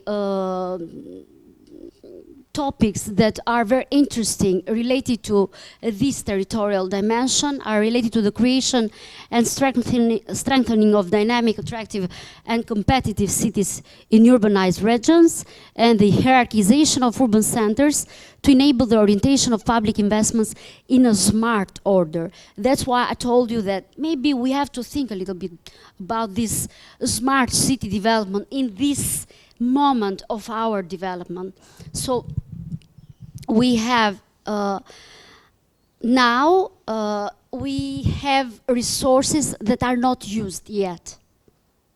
It's the right moment to think in a smart way, to use or not to use these resources in the wrong way, but to think about their role and in developing this kind of models of the livable city that can permit us to live in a healthy way.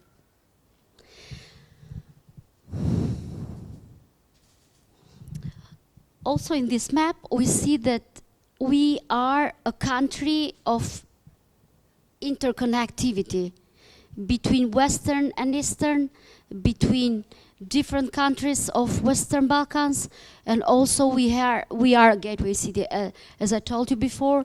So we are the center of a network between these innovation hubs that can permit us to get inside, not only physically, but also in an, let's say, thoughtful way between the countries that are strongly connected to Albania and to Vlora, especially Italy, that are, let's say, the most important partners in this moment for us to give, let's say, a contributor role, not only in academia, but also, as we have seen in the last months or the last year, because of a project that I am going to mention later, they are good consultants about what is better for us to do in this moment regarding the smart city development, and also as part of this consultancy to the development of our smart city hub at the University of Vlora, and how it can serve as an advisor, as a contributor, as a scientific research center in order to furnish the city government, the regional government, with deeper insights about what is happening in the territory. And regarding this, now Albania is in the final phase of not drafting, but approving the final draft of the Smart Specialization Strategy, S3, which is already approved in Montenegro and other countries of the Western Balkans, but in Albania, this strategy is not yet approved, but is already drafted, and we are ready to look deeply in this smart specialization strategy and to look at the sectors, main sectors of economic development for the whole region of the southern Albania, and to compare these sectors with the possibilities and the potentiality that Vlora as a region has. And I can tell you that blue economy, which is one of the main economic sectors that will serve to the empowerment of our economic development in the future is part of what Vlora can offer. Renewable energy, maritime sector, tourism sector. So we have already all the potential to develop this kind, the blue economy, which is the strongest point of, let's say, after the consultation process with all the stakeholders in Albanian territory, and not only, but also making a comparative analysis with other neighbor countries, especially Montenegro, Kosovo, and referring to this potentiality, how it can not only contribute to our economic development, but also to serve as a complementary actor of developing the whole region in these terms. And also there are other sectors such as manufacturing or business services that are, let's say, main sectors that are part of the S3 strategy.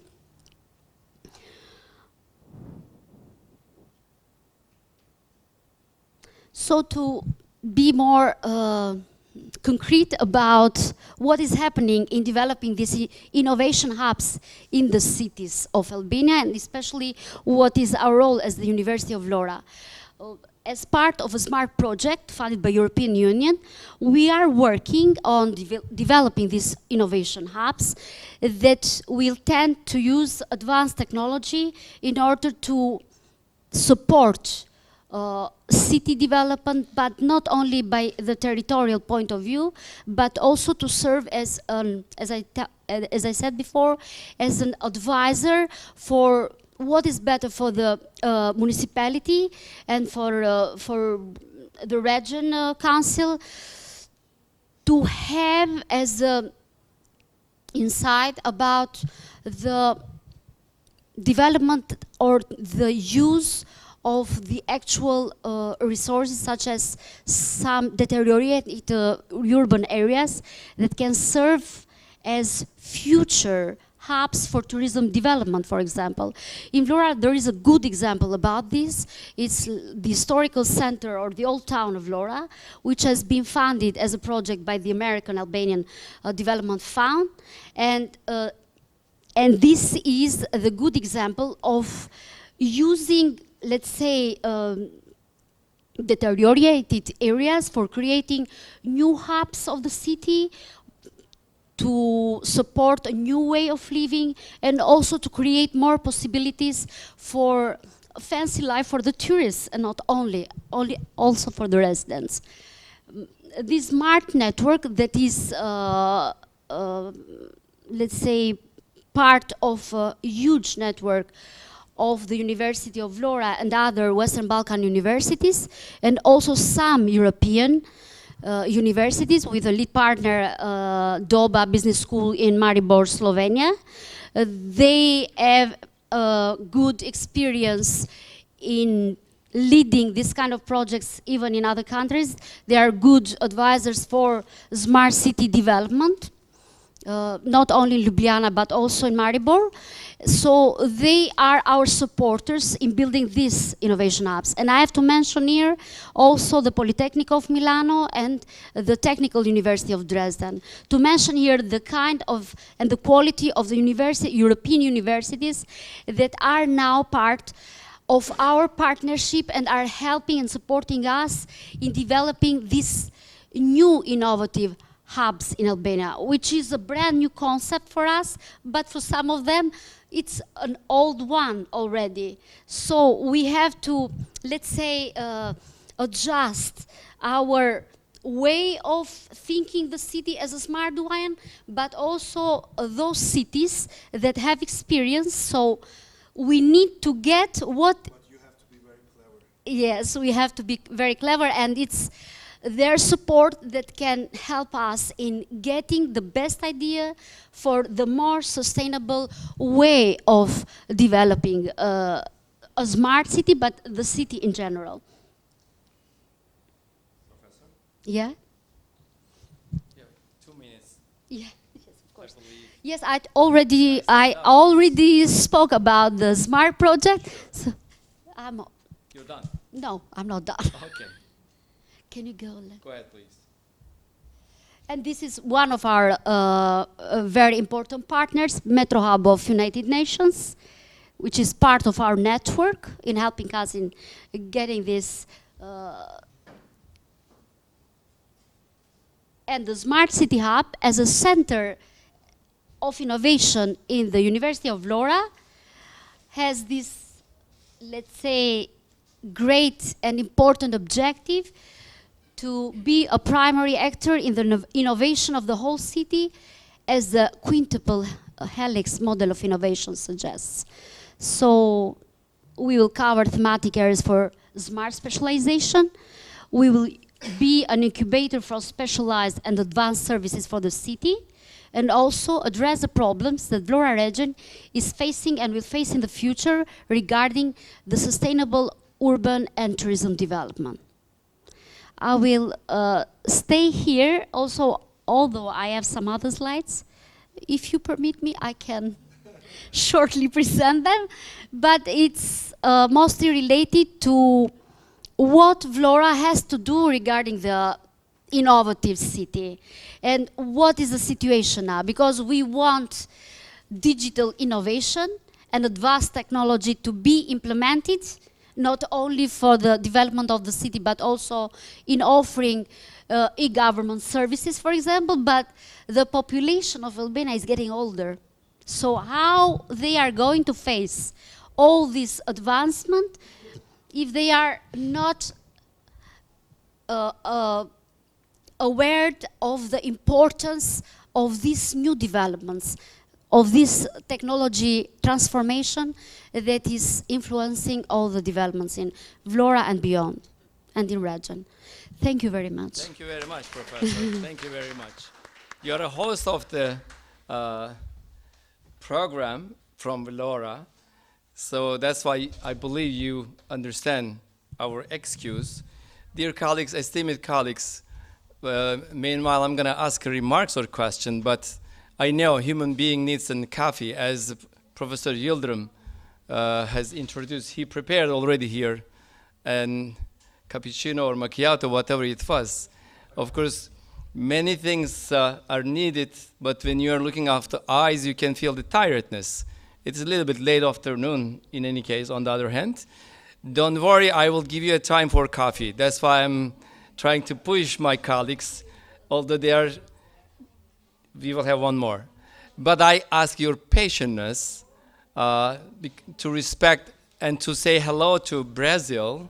And we have a wonderful also guest.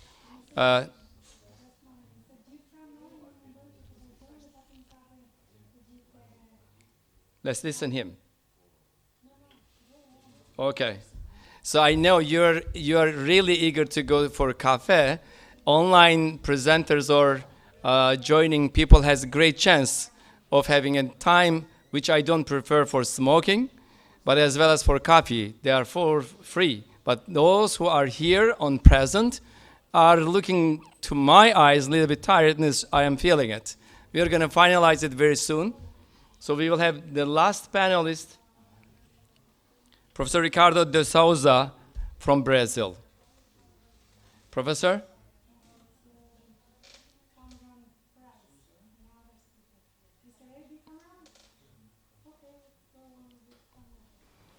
Who is ready?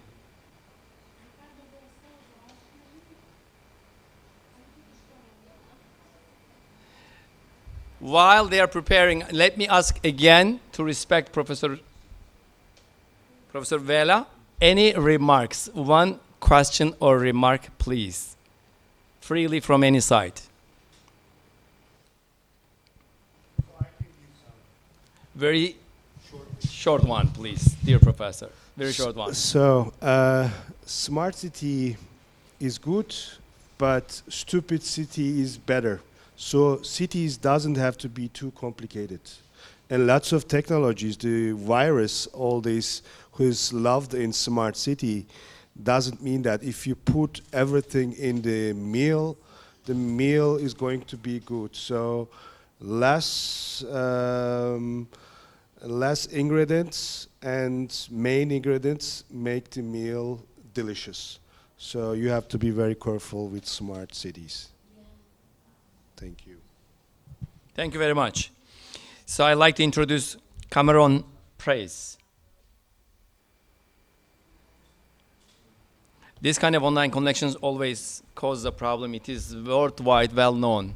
So we understand this issue. Professor Cameron, are you with us?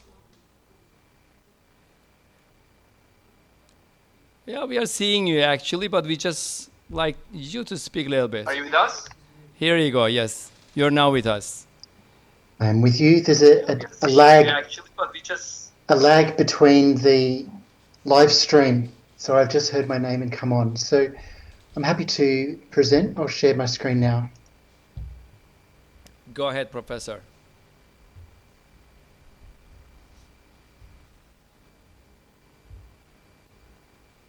So I'm talking about moving towards a nature positive economy. So firstly, what do we mean by nature positive? It's more nature by 2030 than there was by 2020. So it's focusing on protecting species and ecosystems and natural processes with a view to a full recovery of nature by 2050. So why is nature positive important? Biodiversity loss threatens planetary boundaries, and ecosystems underpin human well-being and livelihoods, and reversing this decline is going to secure future generations. It's important that it's measurable, and so there's been a baseline of 2020 set. So that will allow us to track species, ecosystems, and processes, and it avoids vague or unmeasurable goals. So there's a few core principles. One is that we protect what's left, especially high biodiversity areas, and then we restore any degraded ecosystems to build up resilience, and we improve all natural processes. So there's a 2030 goal and a 2050 vision. The 2030 goal is to shift from loss to improvement. So that's that inflection point. So by 2030, we at least get back to what there was in 2020. And to do that, we need to integrate efforts into global frameworks and create this turning point for biodiversity recovery. The 2050 vision is that we achieve full ecological stability and resilience. So we're balancing climate and biodiversity and equity goals. So we ensure a thriving ecosystem globally. There is an economic rationale. I mean, nature has value in and of itself. It has intrinsic value, irrespective of what instrumental value there may be for humans. But it does also have economic value. Healthy ecosystems support economic activities, and nature-based solutions mitigate risks to people and economies. And investing in nature, it's a highly cost-effective long-term. So there is a mitigation hierarchy. So the first thing is to avoid or prioritise avoiding harm to biodiversity as the first step. Now, of course, some damage is going to be inevitable, but then after avoiding as much as possible, you reduce the unavoidable impacts. And then thirdly, and finally, you compensate what damage there may have been and restore that where possible. So this can't be just generic. It needs to be sectoral actions, and there are 12 sectors where there's been a lot of work done to flesh out what does this mean for this particular sector. And we need to start with high impact sectors that need transformation, and agriculture, forestry and energy have to lead. And there's tailored strategies to ensure there's effective action in each sector. Measurement and accountability is critical. So there have been a lot of efforts to get consensus on what metrics. Now, unlike carbon and climate change, where effectively you can boil it down to a single metric, the carbon dioxide equivalent tonnes, you can't do that with biodiversity.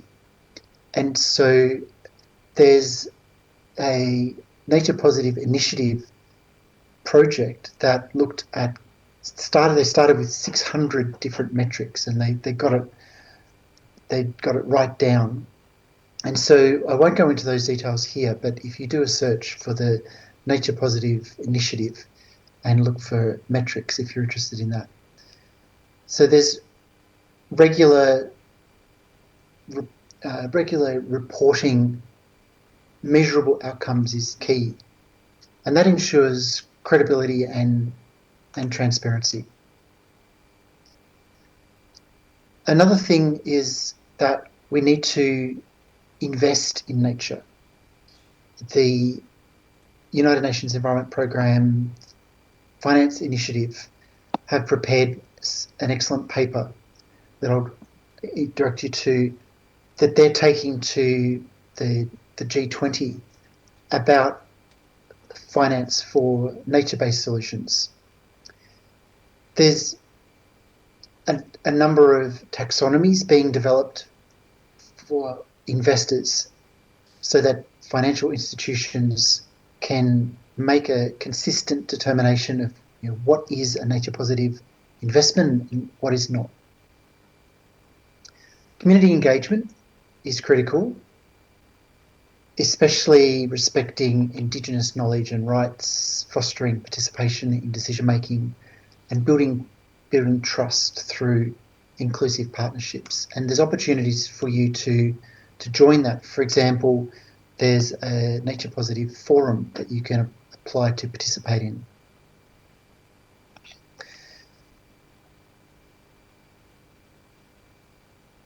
The core document, which goes right back to 1992, is the Convention on Biological Diversity. And then there's been a number of conferences of parties. The most recent one was COP16 in Cali in Colombia. But a critical one was in December of 2022. It was across both Kunming in China and Montreal in Canada. So it's referred to as the Kunming-Montreal Global Biodiversity Framework. This is a global agreement ratified by every country except for the Holy See and the United States of America. They're the only UN members that haven't signed. And it sets these high-level goals. So it integrates biodiversity, climate, and the Sustainable Development Goals. Corporations also play a really critical role. Aligning business strategies with nature-positive goals sets companies up to reduce their dependencies and impact on nature, and they can partner for scalable solutions. There's a framework for companies that I'll direct you to, is the Task Force on Nature-related Financial Disclosures. Also, governments play a role. There's policy levers that we can pull. So using regulatory standards to enforce actions and aligning national policies with global frameworks. There's each country is required, that's a signatory, is required to do a national biodiversity strategy and action plan. So that for whatever country you're in or working in, it's worth looking up the national biodiversity strategy and action plan. Unfortunately, a lot of them that were due to be presented in Cali weren't ready in time. There is urgency of action. The delaying action will worsen biodiversity loss. Climate and nature are interconnected, so we're very conscious of the climate crisis and the consequences of unmitigated greenhouse gas emissions, but we won't solve the climate crisis without also addressing nature for many reasons, just one of which is that nature is the biggest and most important sink for carbon. So every delay increases the costs of recovery. One thing that I'm particularly keen in developing is nature-based solutions. So there's many examples. You can restore wetlands for flood mitigation, like establishing artificial wetlands, protecting forests for carbon sequestration, enhancing marine systems for food security.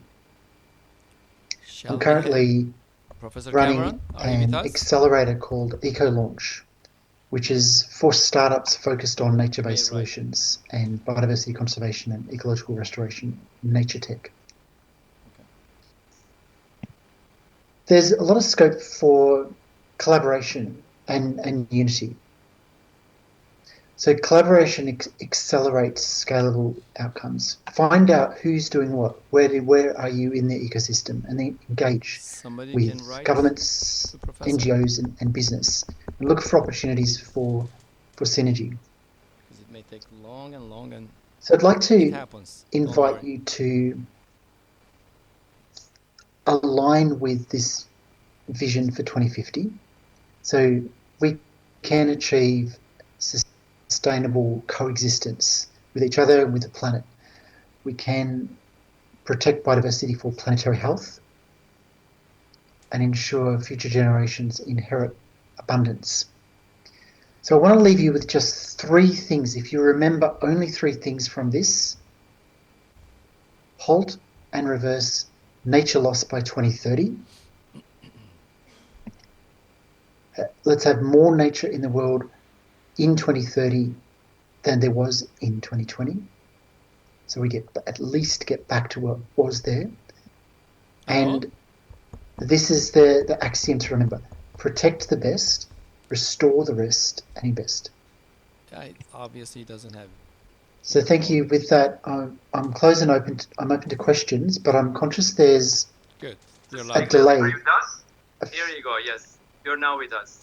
No, there's a very long delay from the live stream, and so in the interest of time, I'll take questions on notice in writing. So you can connect with me on LinkedIn there. Thank you very much. Thank you very much. These technicalities definitely happens, dear professors, esteemed colleagues. I like to fix something before going on.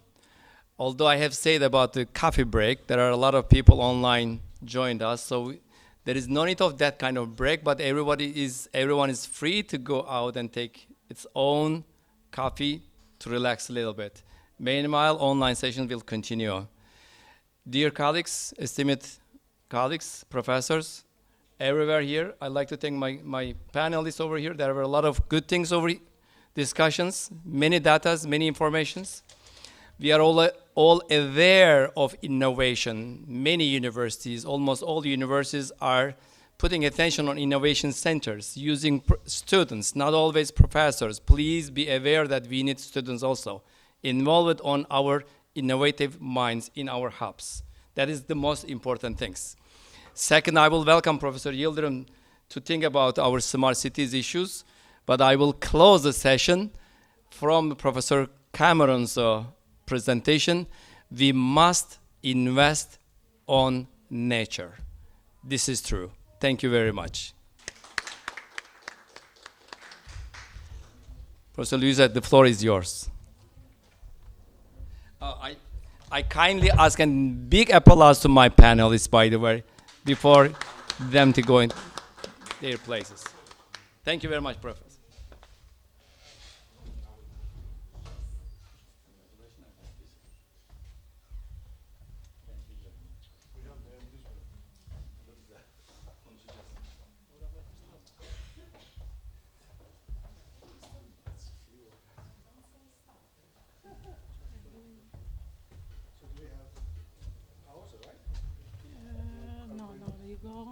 You two last presentation, and after we go all together to take a coffee in Garden Hotel.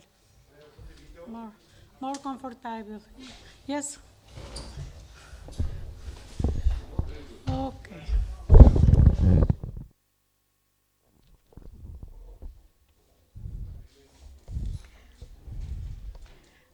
Baskti.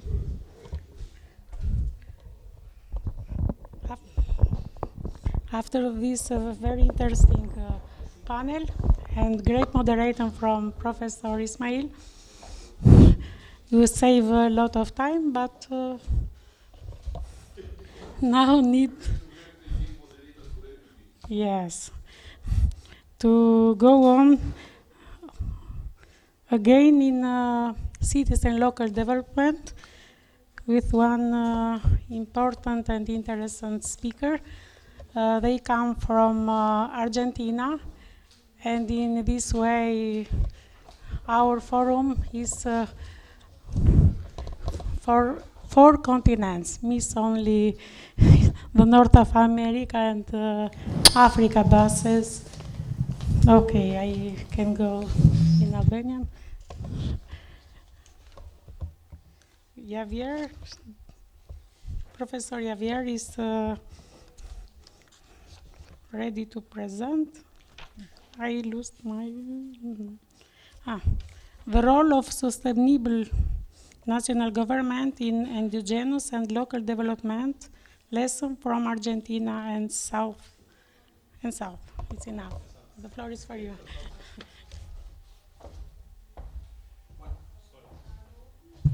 It's okay. Thank you very much to be here. I am so happy to be in Albania and to be in Vlorë.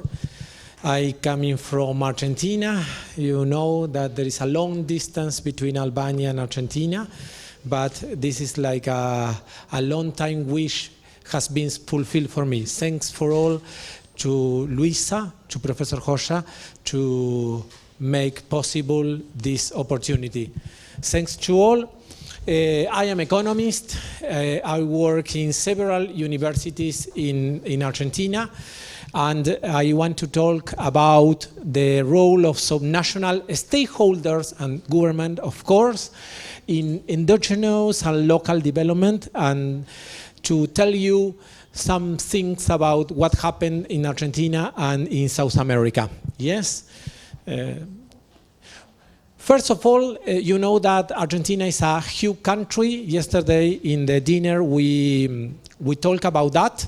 We have 6-hour plane between the north and the south of my country, and 2 hours and a half between the east and the west. Because of that, do you know that the economists talk about the convergencia idea, that is the poorest regions normally grow up faster than the richest one, and because of that there is like a similarities between the growing process. Well, that is in theoretical framework. doesn't happen it happened in the reality. In Argentina, we have 8 or 10 times difference between the GDP per capita from the poorest province that is called Formosa and the richest province that is it's the city of Buenos Aires or Neuquén, that is an oil province. And because of that, I want to tell you that Argentina has 24 provinces, 23 and the autonomous city of Buenos Aires, that is like a municipality and also a province. And in Argentina is a federal state in which the authority, the third level of state authorities has been elected by itself. For example, today in the major province, that is Buenos Aires, is an opposite party than the federal government's ones. And that is possible in my country and also in Brazil. And one of the key questions is why do rational or subnational differences exist? You know that in the literature, we talk about the huge difference between the north of Italy and the south of Italy you are in front of. But it's 2 times. In my country, if you're born in Formosa, the poorest province, you have a quality of life quite similar to Africa because it's $3,000 per capita. But if you live in Buenos Aires, you have 24,000. You live like in Madrid or like in Barcelona. It's a huge difference. It's not the same to be an Argentinian of the poorest province than an Argentinian born in the capital city. I don't know how is this one in how is this running in Albania. I want to know that after. The earlier. No. Rewind. Back. The hypothesis. 2, I think 2 before. Yes. This photograph are very interested because you in the first one is the richest zone of Buenos Aires that is called Puerto Madero, and this is the poor city in our country that is called Clorinda in the border with Paraguay. And then you have Sao Paulo, a richest zone in Sao Paulo in Brazil, and then the poorest state of Brazil that is called Piauí. And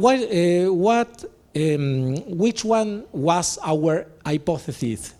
We tried to work about that the possibility for economic development of a territory are conditional among other factors by the behavior of the subnational stakeholders and the form and typology of the relationship between the national state and the subnational jurisdiction. And it's possible to think into a strategic behavior that allow contribute to the improvement of the relative economic situation of its province in the case of Argentina. Because of that, we established a methodological process. I am the director of a research center in Argentina, and we have 14 years that we are working on that approach, trying to understand the causes of the difference, the rational GDP difference. For that, I propose to you as a vision and as a theoretical framework, but also or even a framework for the action, an interdisciplinary approach to subnational territories. First of all, why? Why we need a theoretical framework for subnational territories, like Vlora, like Durrës, like Tirana as a city? First of all, because of the fiscal role in Argentina, 20% of the state earnings are produced by subnational territories. No. Back. Also, because in a federal country, you know that there is a strong responsibility for the local authorities. Another reason is, as Pattison in 1983 names the fragmented state. We are like a cooperative of different states, provincial states, showing together. That is the Argentinian framework. And of course, about the interdependent nature of the territorial system. Which one are the subnational state capabilities? We discuss about three. First, within the decisional autonomy, because of tradition, because of decentralization, because of nation-subnation relationship. The second one that is very important is the ubiquity.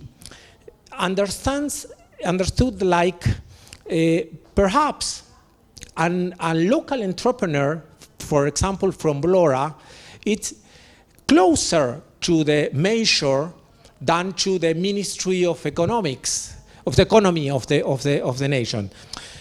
Think that in Argentinian case, in which you have 5,000 kilometers from the north of the south. Perhaps the people from a province, the businessman from a province, it's closer and perhaps it's easy to achieve the contact of the Ministry for Trade Promotion or something like that, if you want to export good, than the national ones. The national one is like to know Trump or to know a global leader. It's so far from you. Then, and there is a little concept that it's called autopoiesis. I think there is no translation to English. That is the capability of a system to producing and maintaining itself by creating its own part. We need a smart city, as my colleague tell, that generate the capability of be sustainable as a economic productive environment. Then one. Because of that, I bring to you from the south of the world two concepts that we want to discuss. Because I always tell that I try to write theory from the periphery of the periphery, and that is a very beautiful place to stay. Why? Because we need to adapt, and I think the Albanian economists and the Albanian stakeholders have the same situation. We have to readapt because when we work on development, perhaps the development theory developed in the United States, in the MIT, in Zurich, or in the London School of Economics, doesn't run for our particularities. And we need to generate our own theoretical framework. And that is very important. Because of that, I try to bring to you two concepts. First of all, local development, that we are talking about that all this day, in all this forum. And the second one is endogenous, because we need to perform by itself, by our own. With the capabilities that we have. Every territory knows about what happened and what not happen. Second one, what we need to conceptualizing a role for subnational government. First of all, in the case of a federal state, the decentralization. If the government from Tirana say to Blora, you have this possibility to act, or perhaps Blora takes by itself.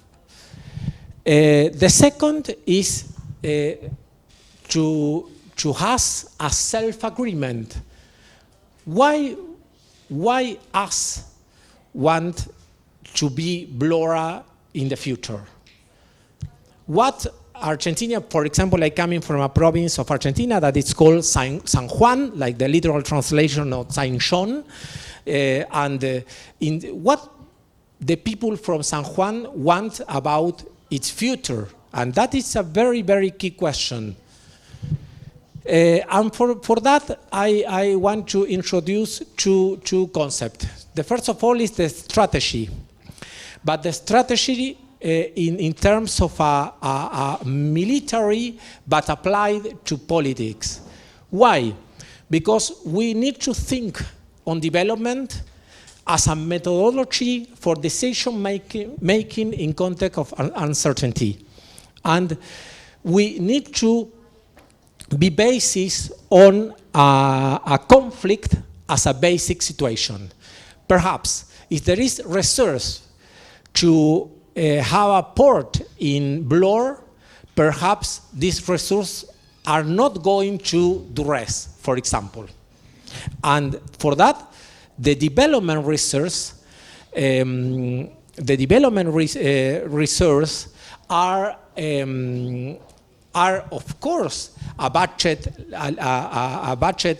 a limit budget, and because of that, we have to fight about these resources that are not unlimited.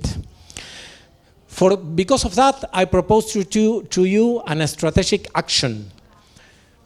In which dimensions? First of all, in the relationship with the nation, with the federal state, with Tirana here, if you are Vlora, to the national government of Albania.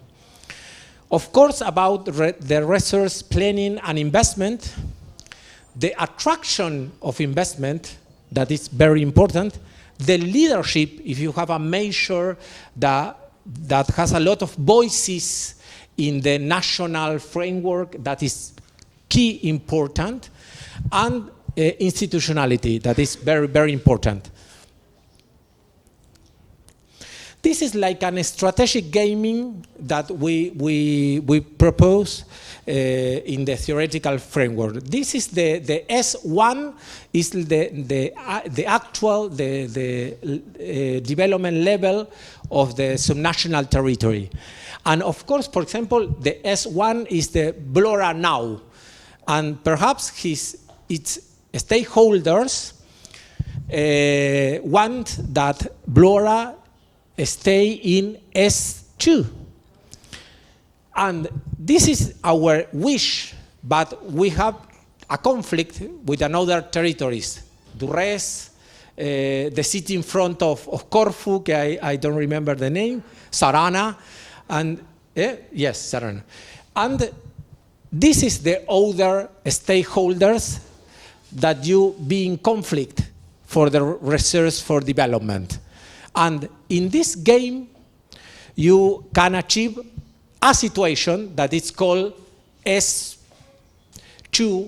the second S2, that is the possibility, the situation that you can achieve after fight with the research with the other stakeholders. As I wrote here, the search for and promotion of development of each territory will delineate a conflict in principle with other subnational jurisdictions, understood as a plot of interest through which the actors in a scenario relate to each other, which is perceived in a relationship of identification, who are my friends and who are my enemies, power to each and certain strange. Second one. What are we looking for with our theoretical framework? We need to think in subnational stakeholders as players with internal agreement, what want the people from Vlora want to see when think about Vlora in 10 years. And of course, for us exists a strategic role about subnational stakeholders that give substance and future projection to developmental behavior. What was the next for us?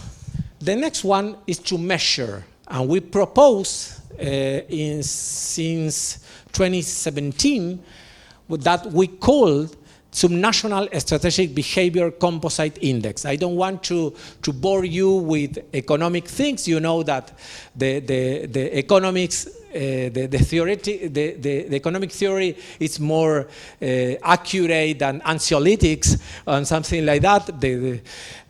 But I talked a little about a composite index. We use a composite index to measure the strategic behavior for subnational territories.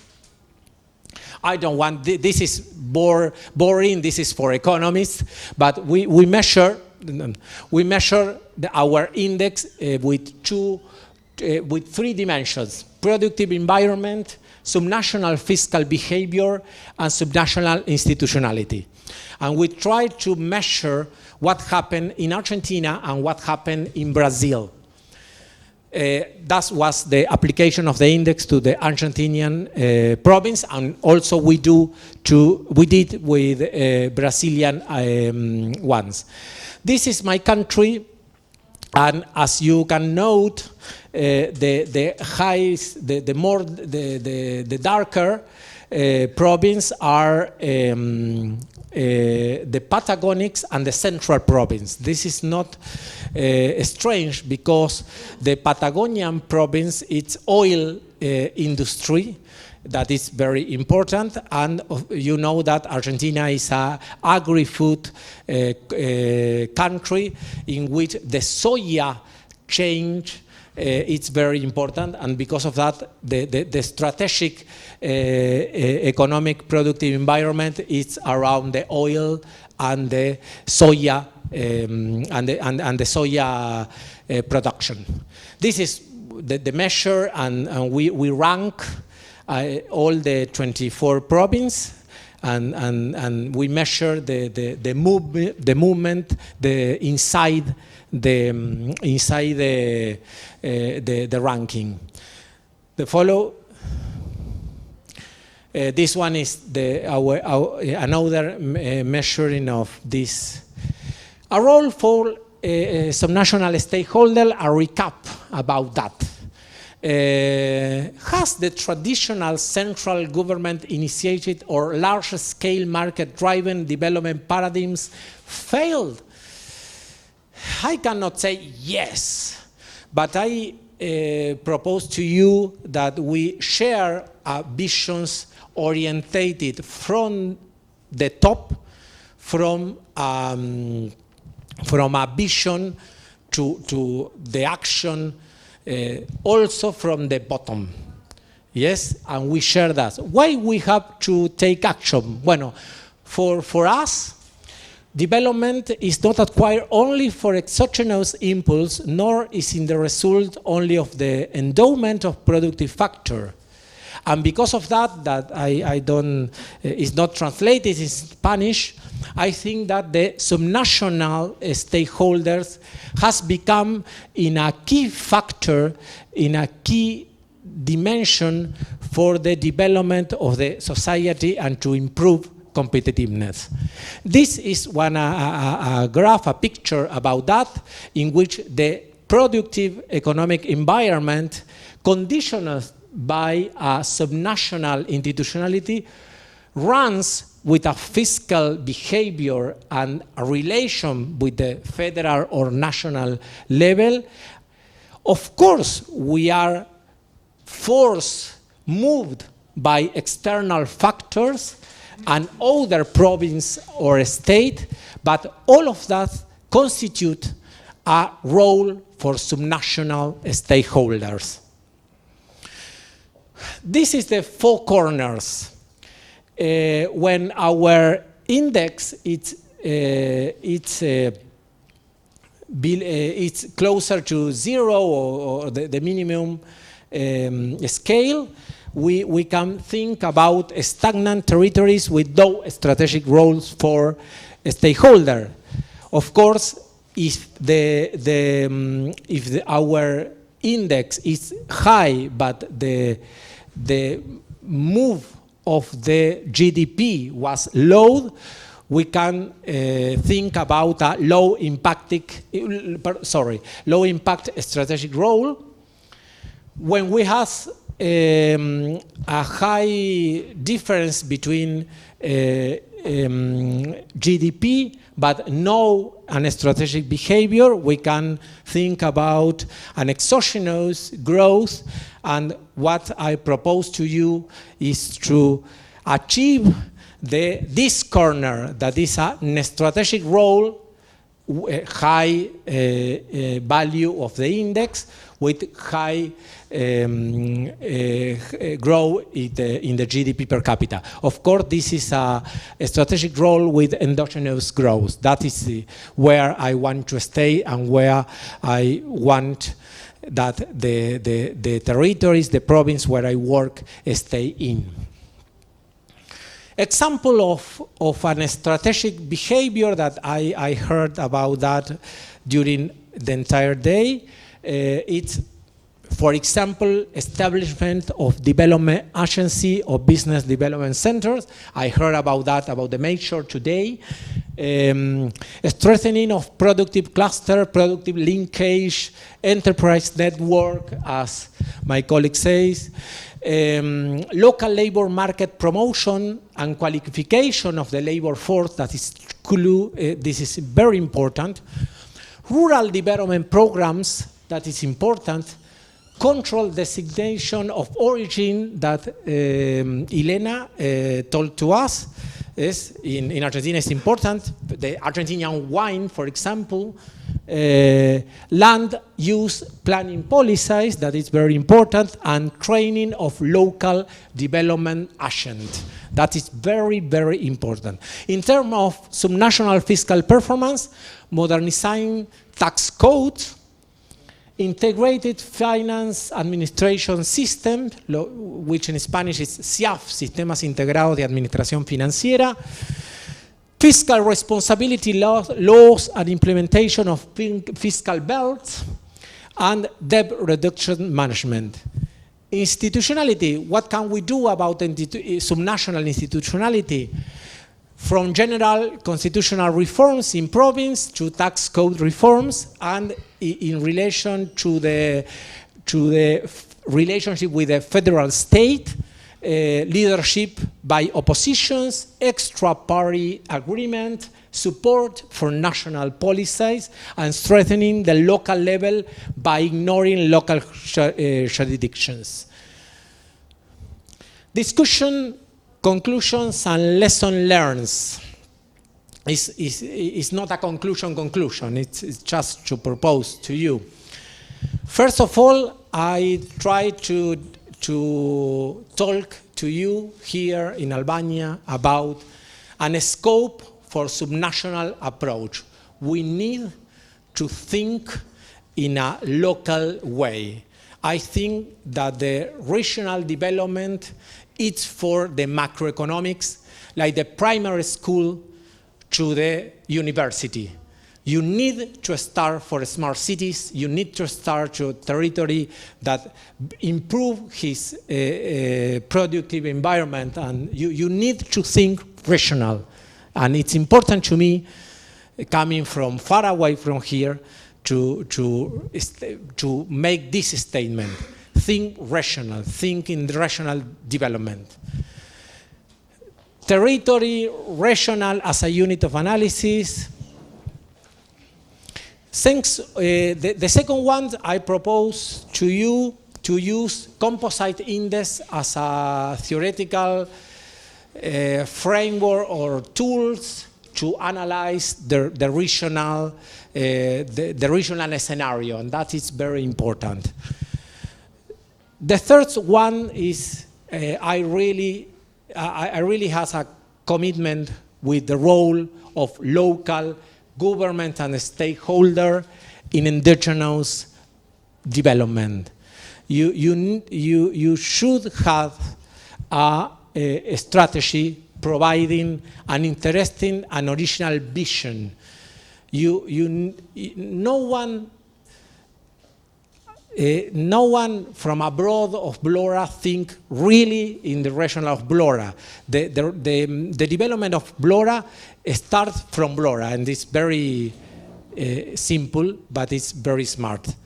For example, in a country like Argentina, so huge, no one, Argentina has the Iguazu Falls. No one from Buenos Aires think necessarily in the develop of Iguazu Falls because it's 2 hours and a half plane. The people from Iguazu need to think what is developed for him. Question for Albania, with respect and when I come into here, to Tirana first and to Blora yesterday, I think about and read about Albania, and my question from my theoretical framework is the following. What will happen in a further integration to Europe as a regional Blora in Europe, for example, Durrës in Europe? What about the characteristics of unitary country, because you are a unitary country, and what role can be there for local authority in the development of Albanian Karke? I say that it's like the county, the 12 counties of Albania. The name is, in Albanian, the counties, the 12 division of Albania. Karte? Yes, that, yes. Bueno, what role can there be for local authority in the development of Albanian countries? Yes, like regions. And after to tell to you that, I want to say you, I hope it's okay. The next one. Muchas gracias en español o falandermit shum.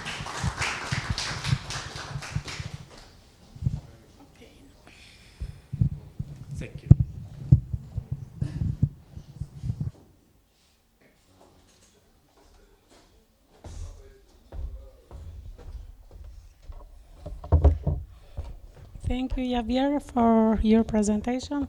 Atëre, nëse ka pyetje rreth këtij prezantimi, I cili është totalisht në fushën time dhe për mendimin tim ishte shumë I thelluar, I saktë dhe përfundonte me rekomandime, I cili është edhe objektivi forumit ton. Nëse ka pyetje, jeni të lirë t'i bëni.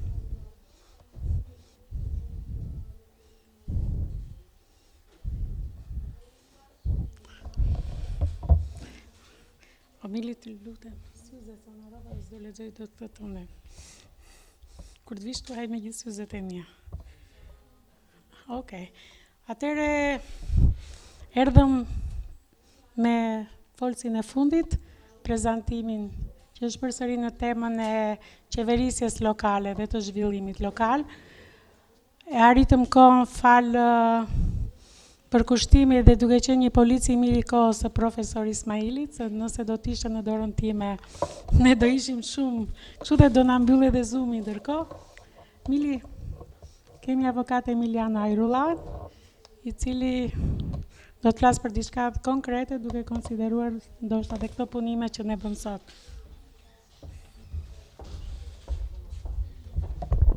Të mi mbrëma të gjithëve. Good evening, everybody. Okay, I'm the last speakers, but my presentations will be in Albanian. Okay.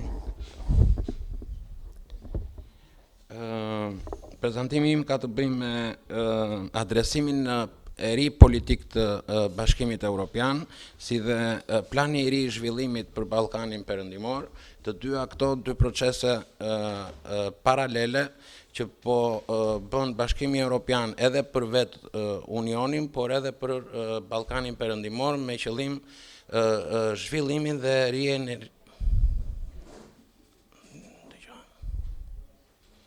Listen? No.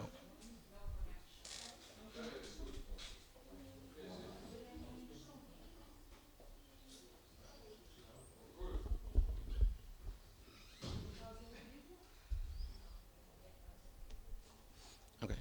Pra,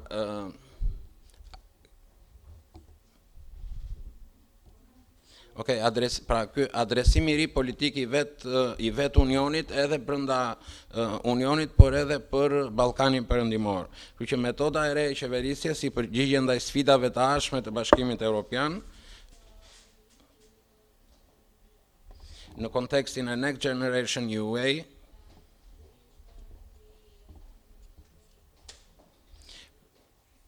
plani i ri i rritjes për Ballkanin Perëndimor, tranzicioni digital dhe i gjelbër.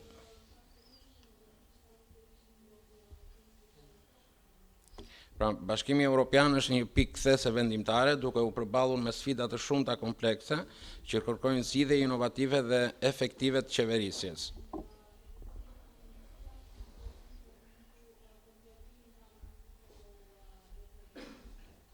The Next Generation UA e nisur si përgjigje ndaj pandemisë COVID-19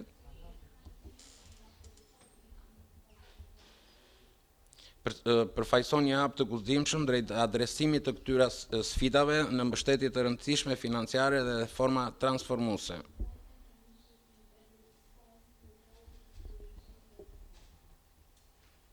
Pra, e njëjta qasje për Unionin është edhe për Ballkanin Perëndimor me një ndihmë prej 6 miliard euro grante dhe kredi.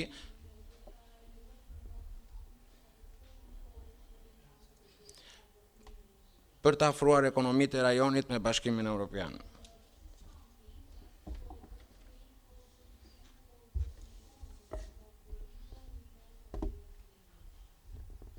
Pra, tranzicioni digital dhe i gjelbër si një parakusht i Green Deal.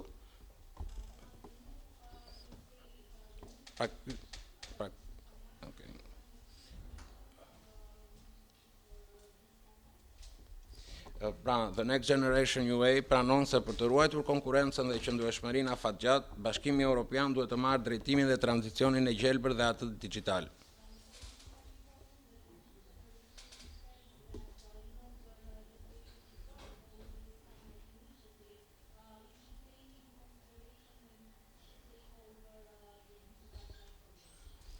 Përpjekjet e koordinuara ndërmjet shteteve anëtare dhe sektorëve janë të nevojshëm për një qeverisje efektive,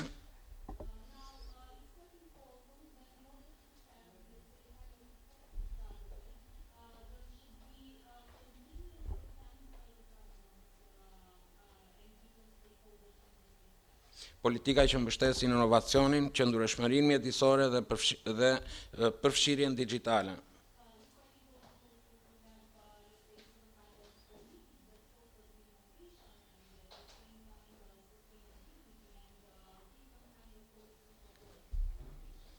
Ekonomia blu e Bashkimit Evropian, evolucioni dhe perspektivat e modelit të ri ekonomik qarkullues me orientim jeshil dhe blu.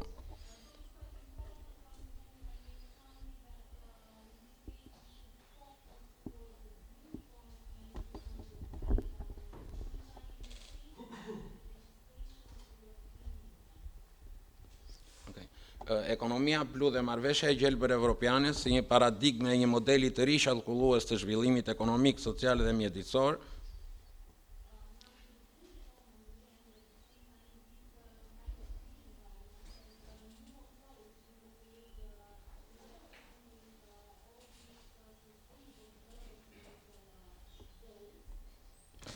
në kontekstin e një vëmendje gjithnjë në rritje ndaj ekonomisë blu si një model i ri ekonomik i karakterizuar nga objektivi për mbrojtjen e oqeaneve, biodiversitetit dhe burime mjedisore detare, duke patur zhvillimin, teknologjinë dhe qëndrueshmërinë.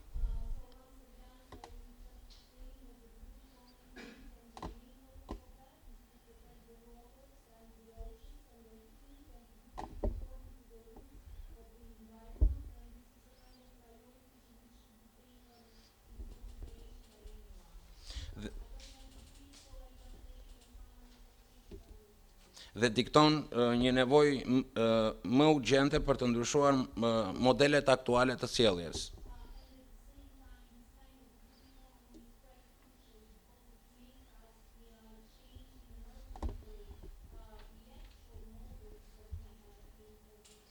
të modeleve tradicionale ekonomike,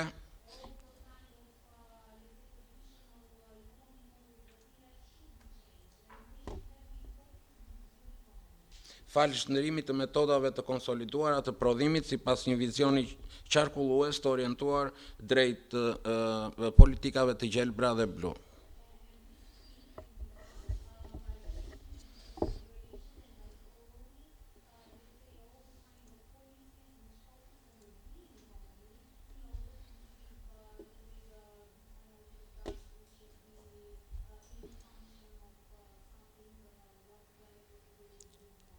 Për këtë arsye duket e përshtatshme që çështjet që kanë të bëjnë me ekonominë blu në kontekstin më të gjerë dhe me kompleks të marrëveshjes të gjelbër europiane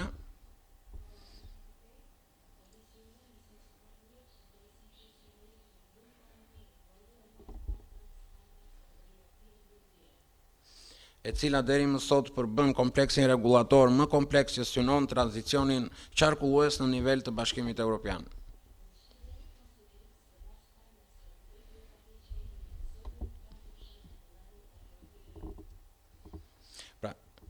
Kuadri rregullator I miratuar nga institucionet e Bashkimit Evropian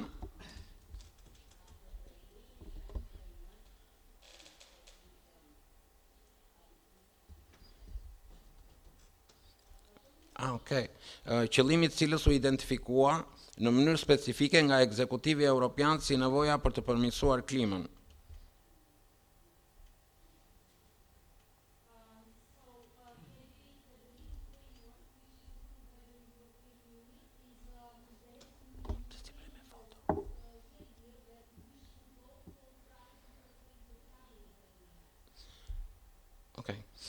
Kjo strategji synon për të nxitur tranzicionin drejt një planeti të shëndetshëm, duke përshtatur ekonominë sociale të tregut me ambicet e reja të epokës aktuale.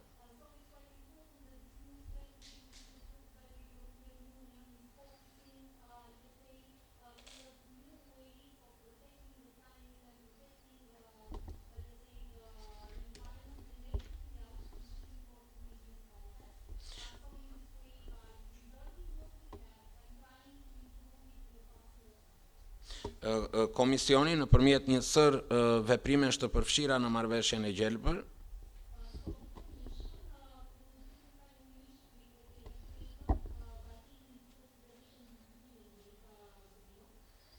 ka synuar të nxjerrë në pa dhe për të arritur objektivin e komponentit ekonomiko-social të tranzicionit të gjelbër, I cili përfshin edhe ekonominë blu.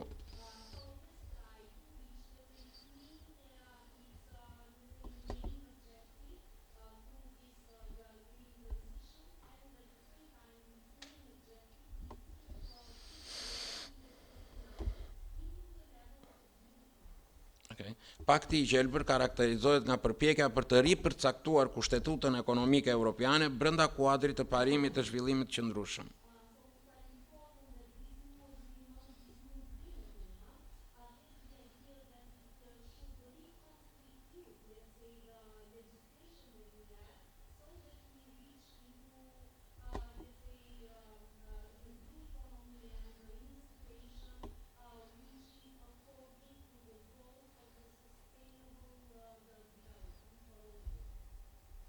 Në kuadër të parimit të zhvillimit qëndrueshëm, si rrjedhojë e parimit të integrimit të përmendur në nenin 11 të Traktatit të Bashkimit Evropian.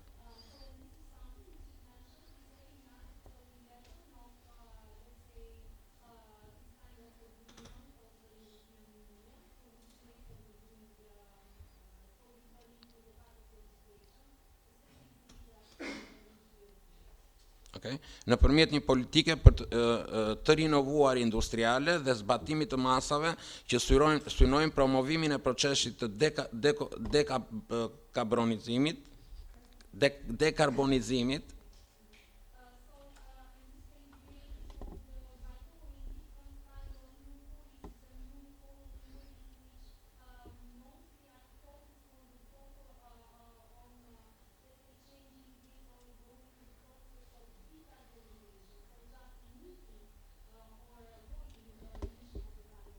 neutralitetit të klimës deri në vitin 2050,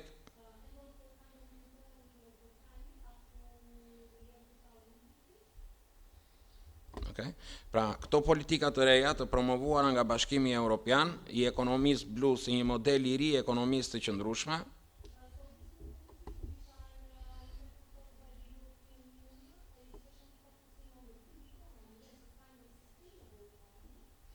okay, që përfshin sektor të ndryshëm të aktivitetit të bazuar ose të lidhur me oqeanet dhe detet,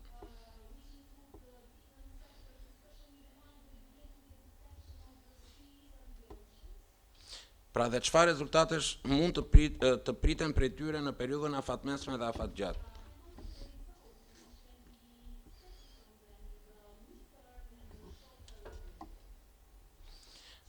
Okay. Gjithashtu kemi theksuar se Bashkimi Evropian është e vetëdijshme për përgjegjësinë që ka edhe për të bërë një lider në sfidën globale të mbrojtjes së mjedisit.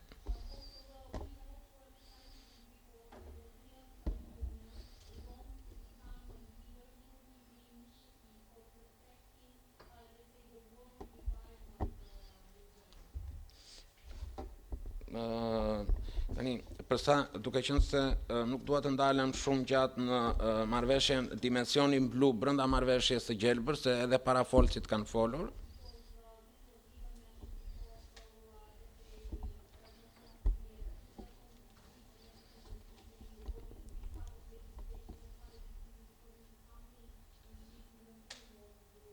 Okay. Apo ekonomin blu si shtytës për tranzicionin e gjelbër dhe digital, brenda kontekstit të Next Generation UA.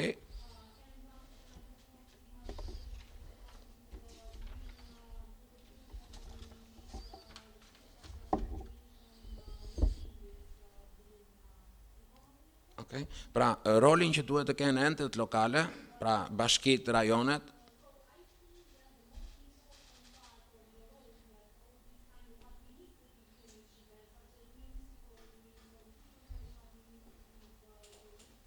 po që t'i përshtaten këtij adresimit të ri politik të Bashkimit Evropian,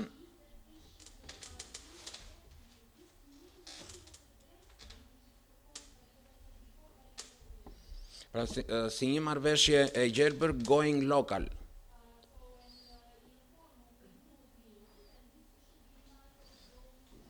Duke I vendosur qytetet dhe rajonet tona në qendër të tranzicionit digital dhe të gjelbër të Bashkimit Evropian.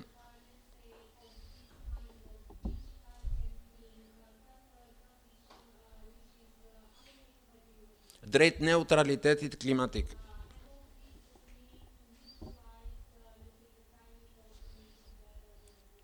Pra, objektivat që duhet të kenë liderat lokal,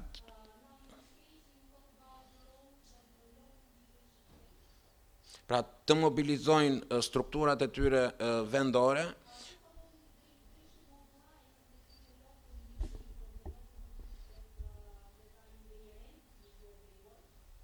të përshpejtojnë përdorimin e fondeve europiane nga autoritetet lokale dhe rajonale,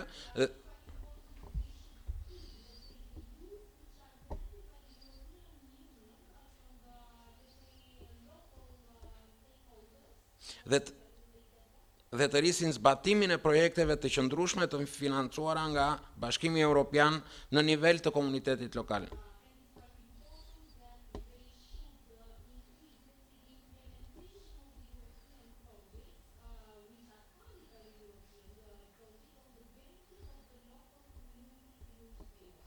Pra, ndryshimi dhe përmirësimi I procesit të bërjes të politikave lokale,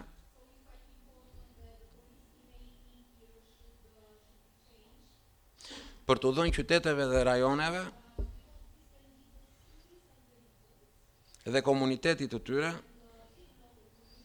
një zë më të fortë për të siguruar efektivitetin e zbatimit të këtyre projekteve,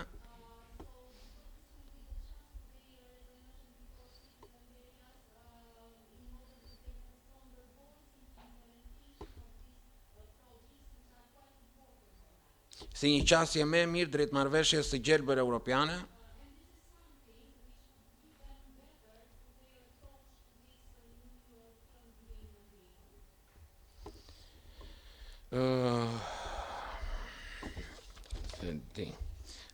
Pra, ndërkohë si moto aktorët lokal duhet të kenë veproni sepse për çdo hap të çon drejt qëllimit të përbashkët.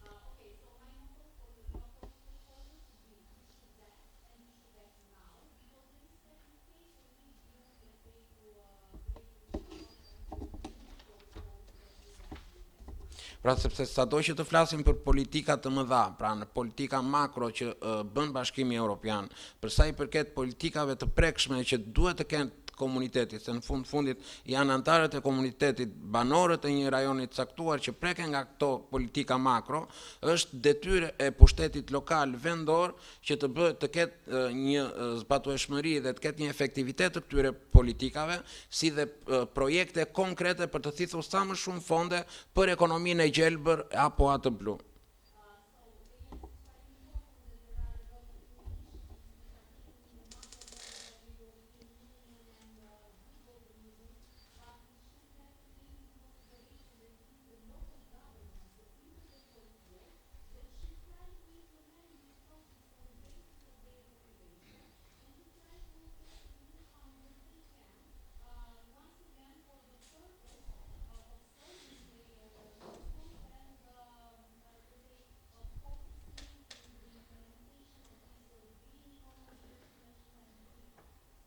Okay, faleminderit.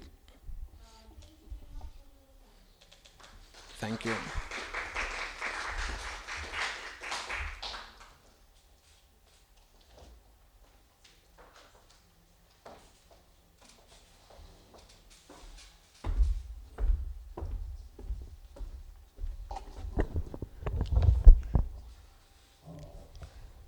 Thank you, Advocate, for your presentation and to go in the field of the regulation of all of this process, because don't is enough to have only the policies, but need to have all the process regulated in multi-level governance, not only in European and national level, but even here in territorial and in local level. But in the same time, I think that after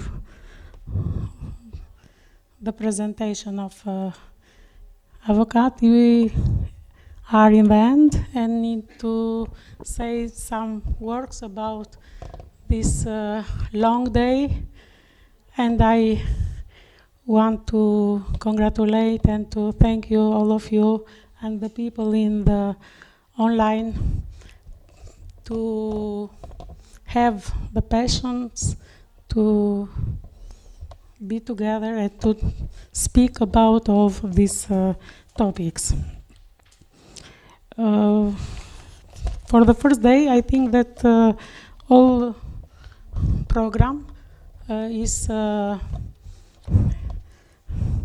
completed, only with this beginner with stress, but passed with this high level of presentation, like great speakers, and even for good question that have for some. From this, I am happy because before, for example, our strategy have been to expand in beginning the knowledge, and after to go in implementation and to share this concept and the mode of view for the development in local and regional level for a large people in governance, national and local level, with academics, with private sector, and with citizens. As says in the end of his speech, Advocate, that everything, if don't have in the center citizens, it's not useful for us. For the concepts that we have been in avant-garde to launch, for example, I am happy to learned by Professor Velay that we have, I know, and even before, but not deeply like today, for the concept of smart city. We have been the first to have election, an open election with the professor from Copenhagen Business School in 2012, and the others see as UFO in Albania, something that don't have been interested for them, but now this concept and the efforts to implement this are in Albanian, but even in Vlora, and this is hopeful for the future and to do together the change for better. The concept of Cameron is again a new trend in Europe to see everything in natural solutions. And we begin with this presentation and others and go on together. The concepts treated from Professor Stanislav. It's the second time to come in our forum. The first time have been float, and this is be something for better and for better, because after this we are thinking deeply about the solution and don't have still now the right solution, but are to working for this. Even the blue and green, next you have fifth forum about the green and digital transition. Now you are to talk for implementation of green European Green Agenda, Western Balkan Green Agenda, and local green agenda. As I know, the municipality of Vlora and other municipalities in Albania are working and are the strategy for these issues. In this way, I think that we will be successful and to have the right recommendation, not final, but to begin for our governments, local governments, local authorities in first and second level, and for government if they are open for our ideas. We will close this first day that I need to repeat, arrive in the end with success, with a contribute of all of you as speakers and attenders and other people in online and in live streaming, because have been good solution even this. With this all technical problems, because we tend to do in hybrid mode, have been the second time, but to have a lot of people online and as a speaker is one challenges, new challenges for us, and I hope that tomorrow will be better day, better work. We'll have other great speakers in coherence with all what we treat in this first day. And in the end, I want to thank two interpreters that have a lot of difficulties in beginner and during the work for technology. To thanks again the guys of technology, because even for they have been along and with some challenges this day, and all who have been in our support to be successful this first day. I have been obligated to be multitasking today, but tomorrow will be more free to finish this conference. Thank you. And you are invited for coffee, and after